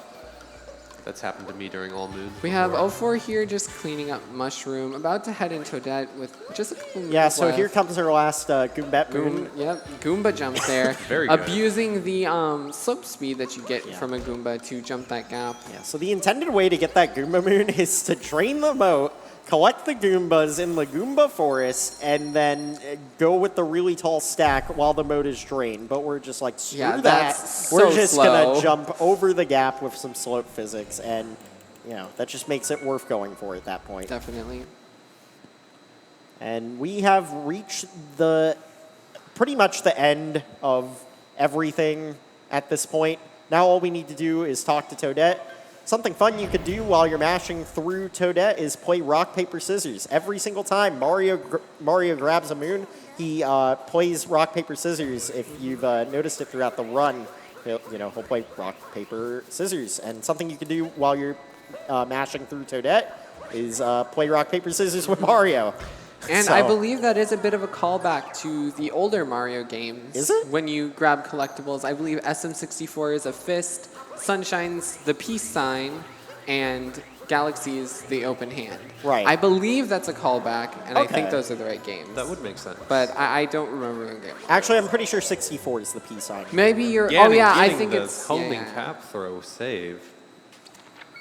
But regardless, definitely a little bit of a fun side attraction you could do while mashing A or B through these Toadette text boxes. You can do it throughout the run if you'd like, but Let's not lose our own sanity. it's a little Bit bit. harder to keep track It's of. very distracting. So people usually just do it during Toadette when there's, well, there's something happening, but it's not anything exciting.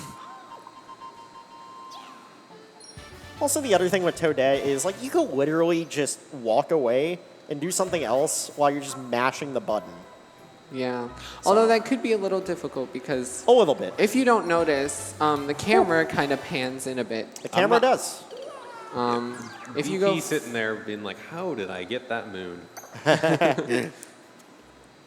Sometimes this game works in mysterious ways, true. Normally it messes you up. usually. Usually. But sometimes it will cut you some slack. Joy-Cons for the down Oh, throw. he went for a down throw strat there. That's But kind it of was cool. slightly too high. Unfortunately messed it up. Yeah, so BP is one of those runners that advocates for hybrid usage between the Joy-Cons and the Pro-Cons. And depending on what strat he's doing, he might have to switch to Joy-Cons to, do down throw strat. So that's definitely something that some runners have invested in doing, just keeping a pair of Joy-Cons off to the side that they don't really use unless if it's for a strat that they specifically need it for. Yeah, I actually forgot about that down throw being in darker because you do just drop straight down. 04, are you winning, son?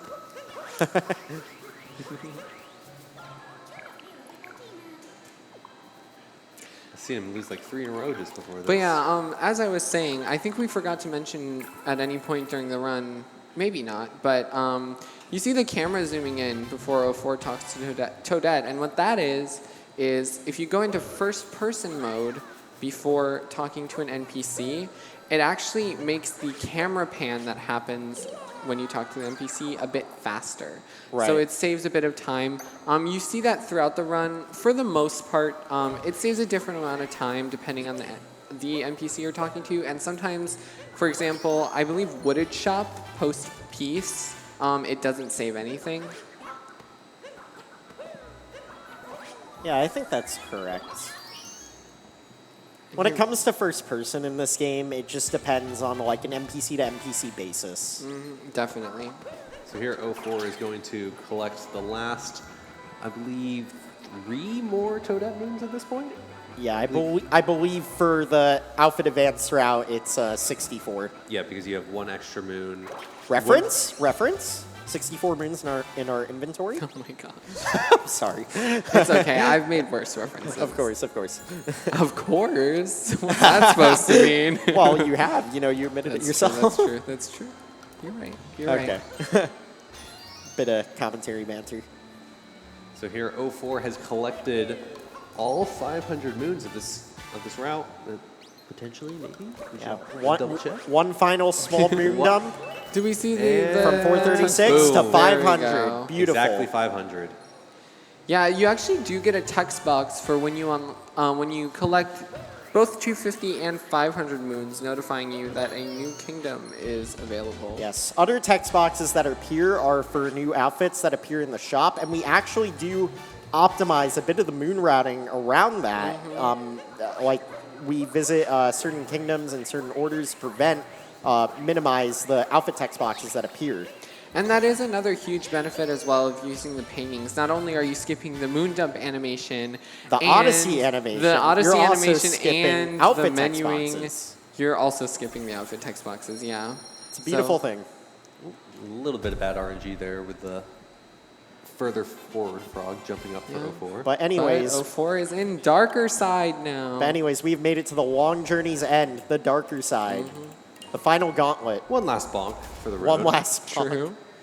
So a little bit of category history. We used to completely skip the gauntlet when we were running on 1.0, 1.1 because there was a trick called frog skip where essentially you would just use the frog bouncing on each other and just swim through space all the way to the very end. But that's boring. So now we play the final gauntlet, not because the trick was patched, but because it's just more fun, right, guys? Yeah. Yeah, haha, exactly. definitely. Haha. But thankfully, because of faster loading times, it's still actually, sort of asterisk faster to play on the most recent version and play through the darker side gauntlet. And I think it's definitely a far more interesting and A far more interesting and rewarding. entertaining end. Yeah. I feel like finishing a darker side run after actually doing darker versus just doing frog skip feels a lot more like accomplished, especially doing the difficult strats that we're going to see here. Absolutely, and 04 is definitely not stopping with going for difficult stuff. Definitely This is not. Frozen Waterway. I believe it saves 2 over going over with the uproot. Yeah, so there is a skip you can do to get on the roof with the uproot, but that is slightly faster. Let's see if 04 is going to go for the infamous Flower Road skip coming The up here. darker Flower Road skip. Oh, taking an extra bit of damage. Yeah, so if you've noticed, 04 has been using Yoshi's tongue in a bit of a particular manner. Yoshi, not really known for controlling the best in this game, but thankfully we don't have to use him much in Darker, namely just in the darker side gauntlet. Hold. Hold. Got Oh, the first part. all right. Now one more precise lava cap bounce. Oh, Beautiful. beautiful. Amazing. And how much time does all of that save? About 7 seconds. Yeah. What an amazing way to end off the run. 7 seconds from all that difficult movement. And honestly, all of the difficult movement in Darker, at a top level, like that triple jump there, there's so many risky don't get hit bits by of the movement. fly. Yeah, I was Yeah, thinking the about urban that. sting The bee. urban sting bees are all looking at you. I believe this is the fastest tornado to fly through. Yes, it is. Yeah. Just because of the line. Yeah, if we're talking about glide on lines, that is the fastest tornado. Which to you fly can through. actually make the skip with any of the tornadoes, You can. which is good if you need to back anything up. Yeah. But that one is the fastest. And you see 04 there shaking Yep. the little hidden mechanic for glide Another- on. You ano- maintain height. Another thing to be careful of is there is a no-fly zone for Glide-On in this final section. Make sure not to fly too close to the Bowser painting, otherwise the game will automatically uncapture you, Yep. and that is very sad days. Normally it's a death barrier, but I think since you're in a capture, it just uncaptures you. I personally that's call how it I works. personally call it the no-fly zone. The no BP going for the up throw. Oh, BP is going for the up throw. That's a slightly faster strat. I believe about 0.3, but it is quite difficult. And here we And see spin throw, spin throw you you skip. skip from 04, What a dude. mad ride. Nice. And how much does spin throw you skip save, Dylan? Oh, 0.3? 0.3. 0.2? So we're gonna risk everything at the end of the run to save 0.3. There Incredible. is a slightly easier version, which saves, I believe, only like 0.1, Yeah. which you do with a homing cap throw. Yeah, homing throw But- you skip. It does not save a very substantial amount of time. That's pretty much the standard, and for good reason. Mm-hmm. But 04 has made it a Coming up long to the journey's end. end. Gonna get a really good time here. And timing ends right Timing as you grab ends the as moon, you grab the which is multi-moon. always really annoying to split as a player. Ending with a GGs. 3:03.43. Beautifully done That by is 04 a dude. really solid time. Incredible. To put into reference how good that time is, the current record is a 2:59.51 by Tyrone18. So that is 4 minutes off of the record, like the current record. And this is during a race at a marathon. And I believe 04dude's PB is a 3:02 something. Yes, so actually, that's incredible. Actually, that would have beaten 04's old PB as of about, what, 2-3 weeks ago? Very true. Of course, he's PB'd twice since then while prepping for this race, but Yeah. that is a very good time. I believe that would be, I guess, his like 3rd or 4th best time ever. Yeah, 04dude has been being very consistent with getting some very nice runs here. Of course, now Hey There is making his way through Darker. We're going to go for the Darker FRS, I imagine. We'll see. Yeah, almost taking damage in that elevator section. That was my pretty goodness. close. That was very scary. Took a bonk in the freezing water section. Wait. So took an extra bit of damage. Wait. Sorry to interrupt. Dylan, do you remember what exit 04's Moon 1 exit was? Like, what was his post-game? Because that was a really good post-game, actually. now I think believe about it was a very low 122. Like, a very low 122. So that was a 141 post-game. I think that was on par with record for post-game. I believe so, actually. That's or maybe incredible. like within a minute or so. Yeah, within a minute at least. Regardless, that is genuinely impressive. I know 04dude there doing down throw onto that little timer challenge dummy. Of course, 04 is done with the run. He's just messing around now. Yeah, Hey I there believe we going might for get a some- little treat from 04. Hey there, going for some fancy glide-on vectors here. Oh. Bouncing off the Sting Oh my gosh, wait. What? That's That crazy. Sting Bee had a family, dude. I didn't know that was a thing. I didn't either, honestly. That's insane. Anyways. Showing off a little, huh? Hey, there's a little low, but I'm honestly not concerned. Yeah, and honestly, he has an extra bit of health, so if he has to, you can Of always course. lava bounce as a backup. You can. Just make So- sure to stay away from that no-fly zone, and we're all good. Yeah, He's it's plenty actually far to pretty the left. tight to the platform. Yeah, most runners go much further left than they need to. Yeah. You know, because at the end of the day, it's the end of a 3-hour run. Yeah. Yeah. And saving a second on the And line. I should mention there are no checkpoints in Darker, so if you fail, you get sent right back to the beginning. Yeah, that's very true. Although we did skip pretty much half of the darker side by using the glide-on skip. So Yeah. we essentially skipped the whole underground portion with Which is the hardest. the Burbos, the Pokio, the DK section, and then we also skipped the Bowser painting section with that trick. Yep. So And we actually saw Hey there opting to not go for youth skip, which yeah, I mean fair, honestly. honestly I endorse. Just get it done. Just I get it done. endorse. Okay, they're making his final climb up. Just about to finish up. It looks like Hey There will be ending with what looks like a 3:07.21. 04. Beautiful. Dying there. Well done. Very good time by Hey there. Nice. Just over a minute off of his PB. So 30X for retrospection has not been done at a marathon until today. So these are the first two 30X times shown off for Darker Side. So very, very impressive. Definitely. So now let's turn our attention over to BP and Ganon. Ganon's currently making her way through Mushroom 2, collecting the last few star moons things? Whatever they are. Moon shaped like stars. Star-shaped moons. Sure, whatever. You have to get the semantics perfect. It's very important. Yeah, get the semantics right, Dylan. Meanwhile, BP is making his way through Luncheon 3 before making his way over to Mushroom 2. So, Ganon's going to capture the Goomba here, do a little bit of fancy Goomba vectoring to get up here to And she got The the Goomba Goomba jump. jump. Very Very nice. So, did you get Toad Defender, Ganon? What? Oh, Toad Defender. Yeah. Wait, did they miss it the first time? We just didn't notice? I don't think so. They were coming from the flower. This could be a problem. Maybe.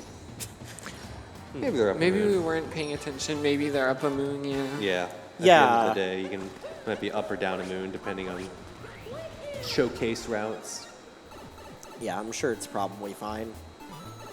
Ooh, I thought BP was going to get through their damage list. Yeah, so like we mentioned earlier, taking damage while in a capture is slightly slower. Same applies with in 2D. When Mario takes damage, there normally isn't like a small pause, but captures in 2D both have a short pause, which Of course, you in instead turn just makes end them up slower. damage bonking. Yeah. Yeah, Which loses even more time. that Completely understandable. that usually happens. Yeah. Hey there, showing off his KFR skills. Koopa Yeah. free running. Hey there, an incredibly good KFR runner. Yeah, Hey there is one of the top Koopa free runners. I believe On the currently leaderboard. has That's Casper. been found. Ganon is talking to Toadette. I actually don't know much about the current KFR record leaderboard. I don't know. Do either of you know if Hey there holds any records currently? Okay, Buster Buster, has has record. Thank Hey, you, there's thank you. 0.05 off. I knew it was one of the two that had record, but I couldn't remember which. But, you know, still very impressive nonetheless. Definitely. And here, BP, about halfway-ish, kind of, not really, through the moon, all the moons before Toadette in Mush 3. Mush 2. This is Mush 2, right? Yes, Yes, this is Yes, Mush it's- 2. I'm used to All an moons brain extra. rot. Yeah, I know. All moons brain rot. All Moon's Brain Rot. We don't go back to sand 4 times, or 3 Three times. We don't go times. to moon 4 times. We don't go to Moon 4 We don't times. go to mushroom 3 times. Okay, never mind. Oh my We got God. lied to. Hey there does What a have scam. KFR record. All right, yeah, Hey there does have Cap KFR. I was a little bit confused why he was going to do Cap KFR. I'm like, surely he has the record. And he does, so that's good. And since there's not really much to explain left, it might be interesting to explain a little mechanic that we'll see in KFR if Hey there gets it frame throws. Oh, yeah, that's true. I don't think there was a single instance of frame throws being used in this No, run. they're pretty risky just because if you miss it, you get a stun. And buffer jumps are much easier. Yeah, exactly. As the name implies, if you throw Cappy on the ground a frame before landing, you will keep the momentum from, you know, when you were falling. And that's obviously fast. It's used a lot in best theoretical time segments and soon to be full game tasks. I believe it also allows you to keep vector speed as well, which gives a far bigger speed boost than the much more forgiving 3-frame buffer jump. Right.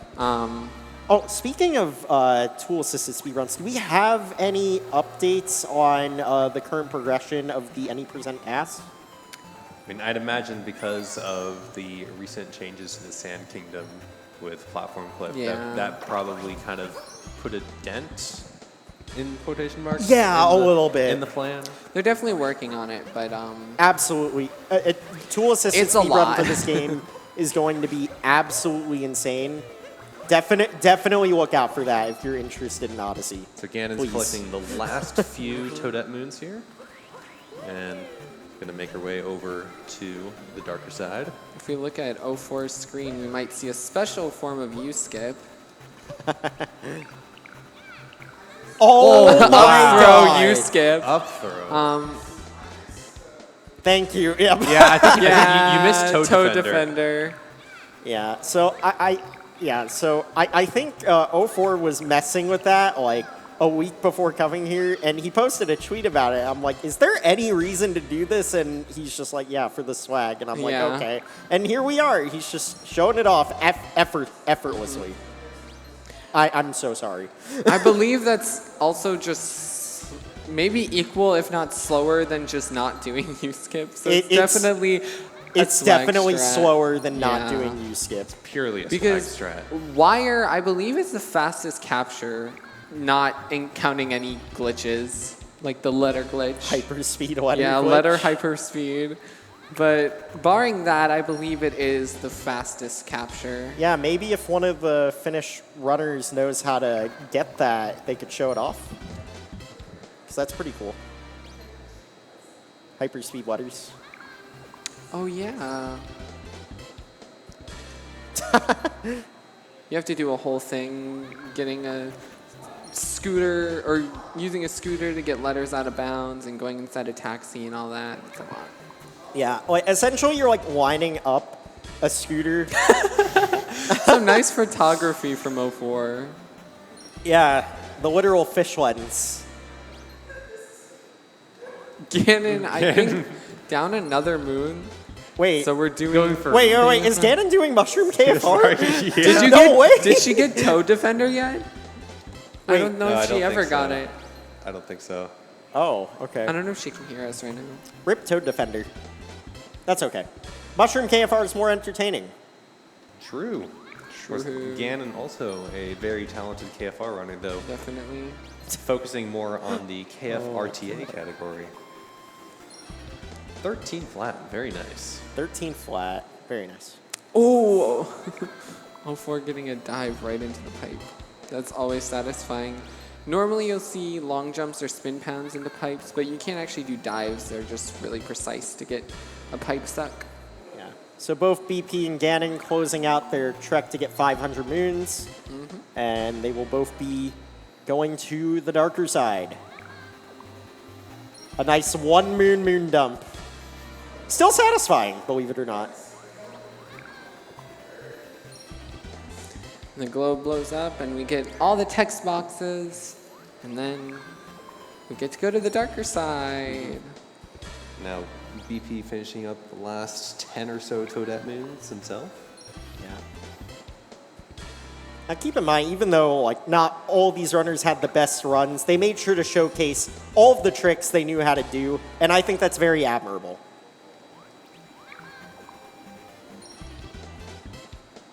BP especially shouts out. Yeah, BP especially. He definitely committed to some of those tricks. BP playing rock, paper, scissors.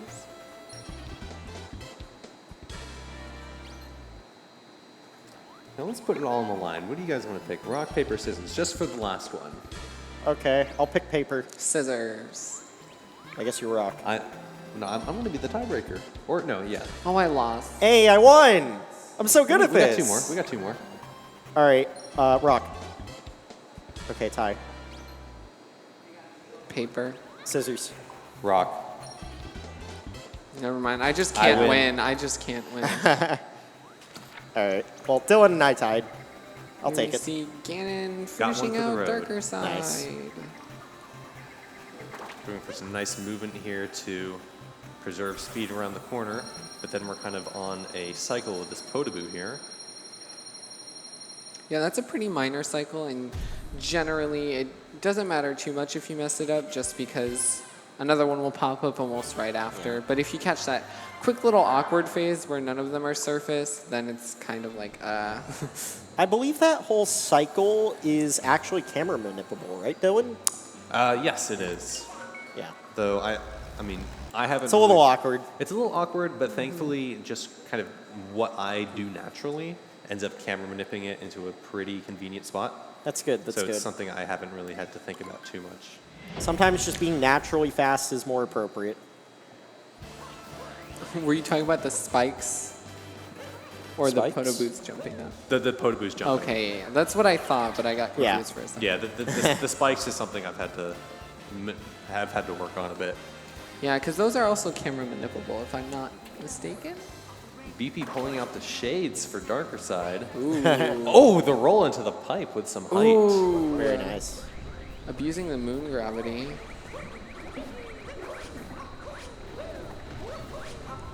Ganon coming up on darker FRS. We'll see if she gets it. This looks good. That looks good. Going for the backflip. Very nice, very safe. I like it. Now one more part here. Going for the extra roll boost for that 0.1 time save.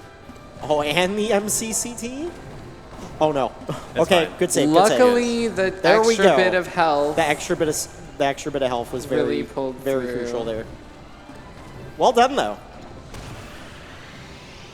First try FRS on the stage is nothing to scoff at. No, not at all.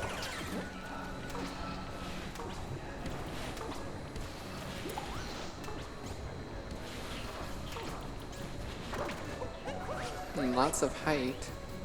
BP finishing up here as well. Going to be going for probably everything, I imagine. Probably, yeah. Frozen waterways, probably darker FRS as well. A little fun fact here, you can actually get enough height with Glide On to get on top of the roof with the Bowser painting. Yes, you can. Definitely looks like Ganon has enough if she wanted to. And Yeah, that looks like you could make it. Probably with a wall jump, though. I don't know if either of you guys know this, but if you were to go through that painting, or, you know, like go up above, land, go down, you know, capture the pylon, go up, and then try to go back down, there's a death plane there all of a sudden, and then you just Yeah. die. Yep. So And that death plane... Oh, wait, yeah. I guess you explained that. yeah, and I think it's just something a little bit deceiving and a little bit disgusting by the developers because there's coins up there. Yeah. You know, we're trying to make our money. So Nintendo, what the heck? And Why are you putting a random death plane there? I BP highly wall doubt- jumpless FRS. Wow. Beautiful. And the cap throw home in to hit the scarecrow. Ganon coming up on the final tower climb. I think this is a nice, somewhat peaceful way to end off the run.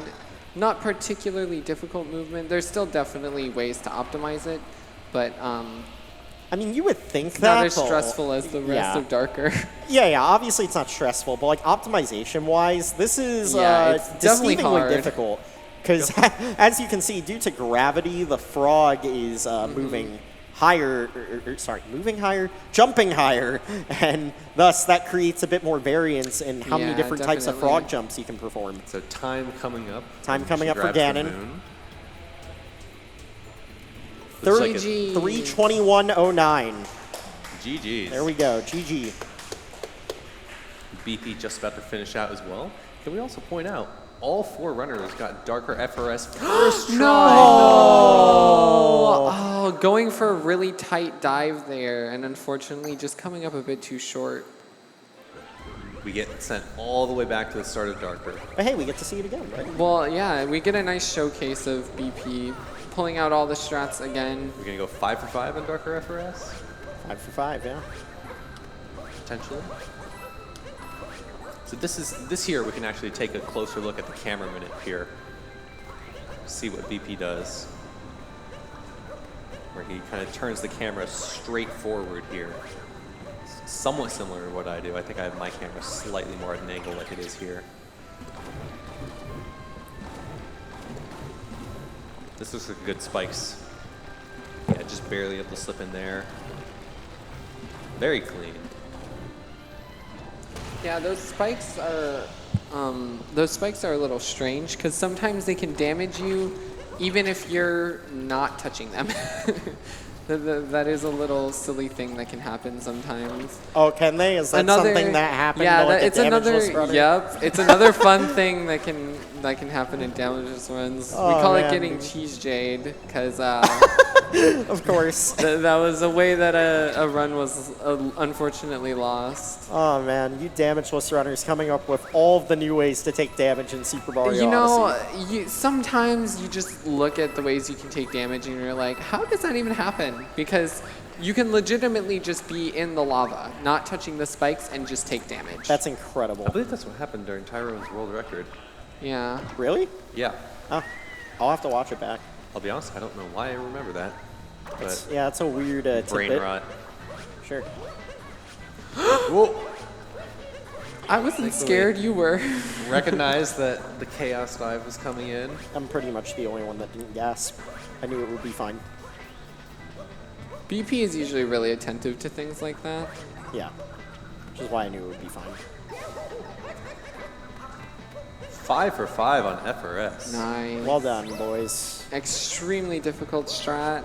And again, only saves like 7 seconds. Very fun to do at the end of the run, risking losing like a couple minutes to find. Oh no! Another unfortunate bonk. Wait, please? No, you can't save that. Yeah, There's it's no way. Way too far away.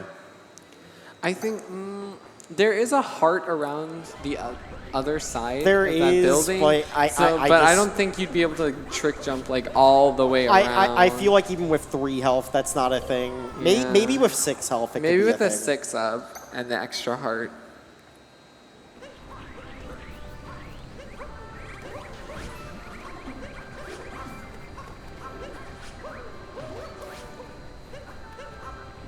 Once again, making his way through. This 2.5D section can be a little annoying as you jump in and out of where the developers want you to be. And the poles in this game are really frustrating because, one, they handle very badly, and two, they're somewhat magnetic. So even if you're like right near a pole and going in some direction, it'll always try and pull you onto the pole, which is very frustrating to deal with in a section like that. Very smart VP getting the backup part there. Yeah, at least darker side is pretty generous with the amount of like hearts it gives you throughout the sections. There's actually another one right over there in that question block. Yeah. There's a few hidden ones around buildings, like behind this one and around the Glidon building. Now, because BP's on only 1 heart, he won't be able to go through the frozen waterway, so he has So to we will see the uproot skip. go up over the top here. And there is another part here in this question block, though it's not really necessary.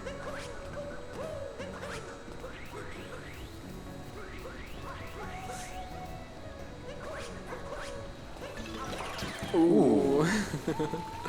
Almost hitting the fuzzies. Almost. And here, it is slightly faster to use Yoshi's tongue up the wall, but if you hug the left wall, you're actually completely safe as well, which you see BP does there. Yeah.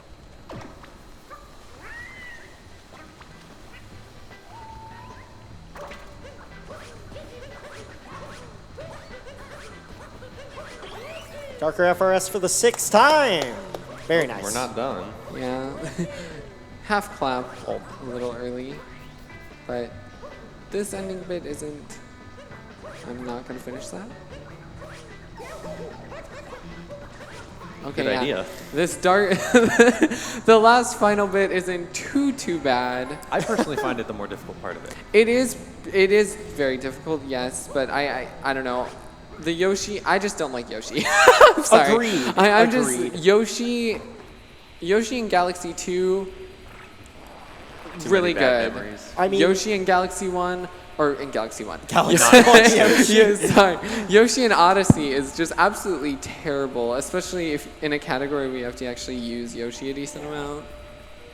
It's just like Again, I think the thing with Yoshi is like obviously everyone loves Yoshi, but you know they butchered the boy in Odyssey.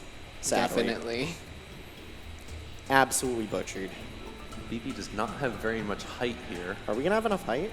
I don't think so. This is low. This is going to be very close. No. Yeah, I think he just has to take a death here.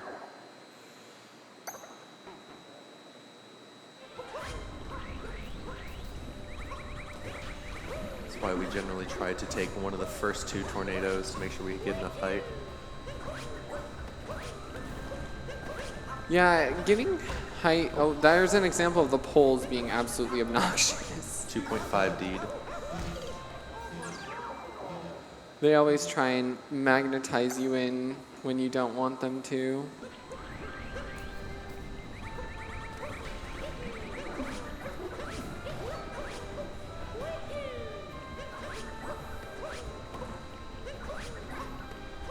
That was very clean. Skipping the cap throws there. I mean, again, BP never gives up. Goes for everything. You know, it's definitely like something very admirable about him as a runner. Yeah, you'll see, like, we saw Salt Clip. We saw Salt Clip. We saw Attempts at the Cappy Clip in Bowser's. That's like a small reroute. yeah, attempts at moon clips that no one else would even dare to try or do. We saw the Bowser 2 BTT stuff. So Yeah, honestly, all the runners had a great showcase of different parts of the run. 100%.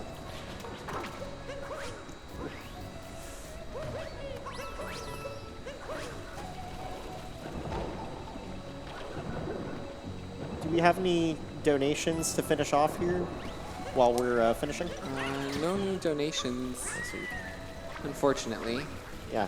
Don't forget, guys, if you plenty want of to. donations in the first few hours, though. We did. Of we had course, so of course. many. Thank you so much. Was difficult to keep up with because this game is so fast-paced, especially Darker Side. Yeah, absolutely. And, you know, thank you so much for donating. And don't forget, if you want a chance to win this Nintendo Switch, donate a minimum of $25 to Urban Arts. Surprised that spin pound worked. I like how I pointed at the Nintendo Switch and they can't see the Nintendo Switch. You know, it's fine. Because now they know that you pointed. Right, We're doing right. this with a vault. I believe you can make this. It's very tight. You need to go for double bounce. Oh my goodness. Nice. Wow. Wow. That was definitely something. Showing backup prowess Let's yet finish again. it out, BP.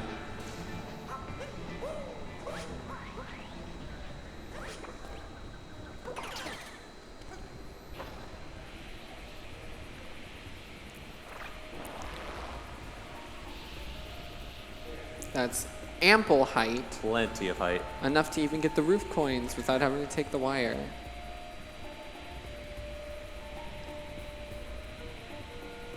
I think, don't you ideally want more height because then at the end you can vector? Exactly. Yeah. Yeah. So optimally, you want a bit more height so you Yeah. can The more height, the better.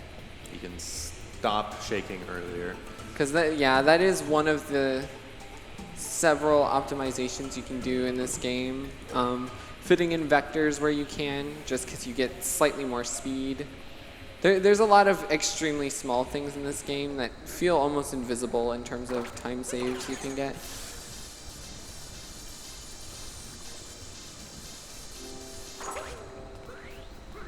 Now, I wouldn't blame BP if he didn't want to go for U-skip here, but I also wouldn't be surprised if we saw a spin throw.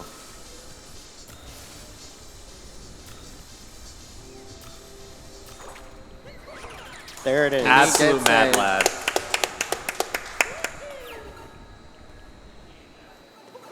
BP always committing to going for all the strats.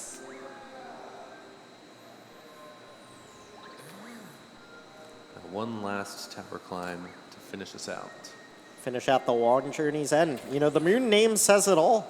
We really don't have to say This was much. one hell of a long journey. Yeah, especially in a game like this, keeping up a high level of movement for so long.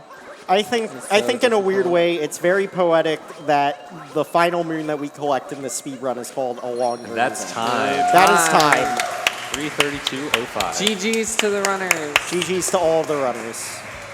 And thank you again to everyone who donated. All right.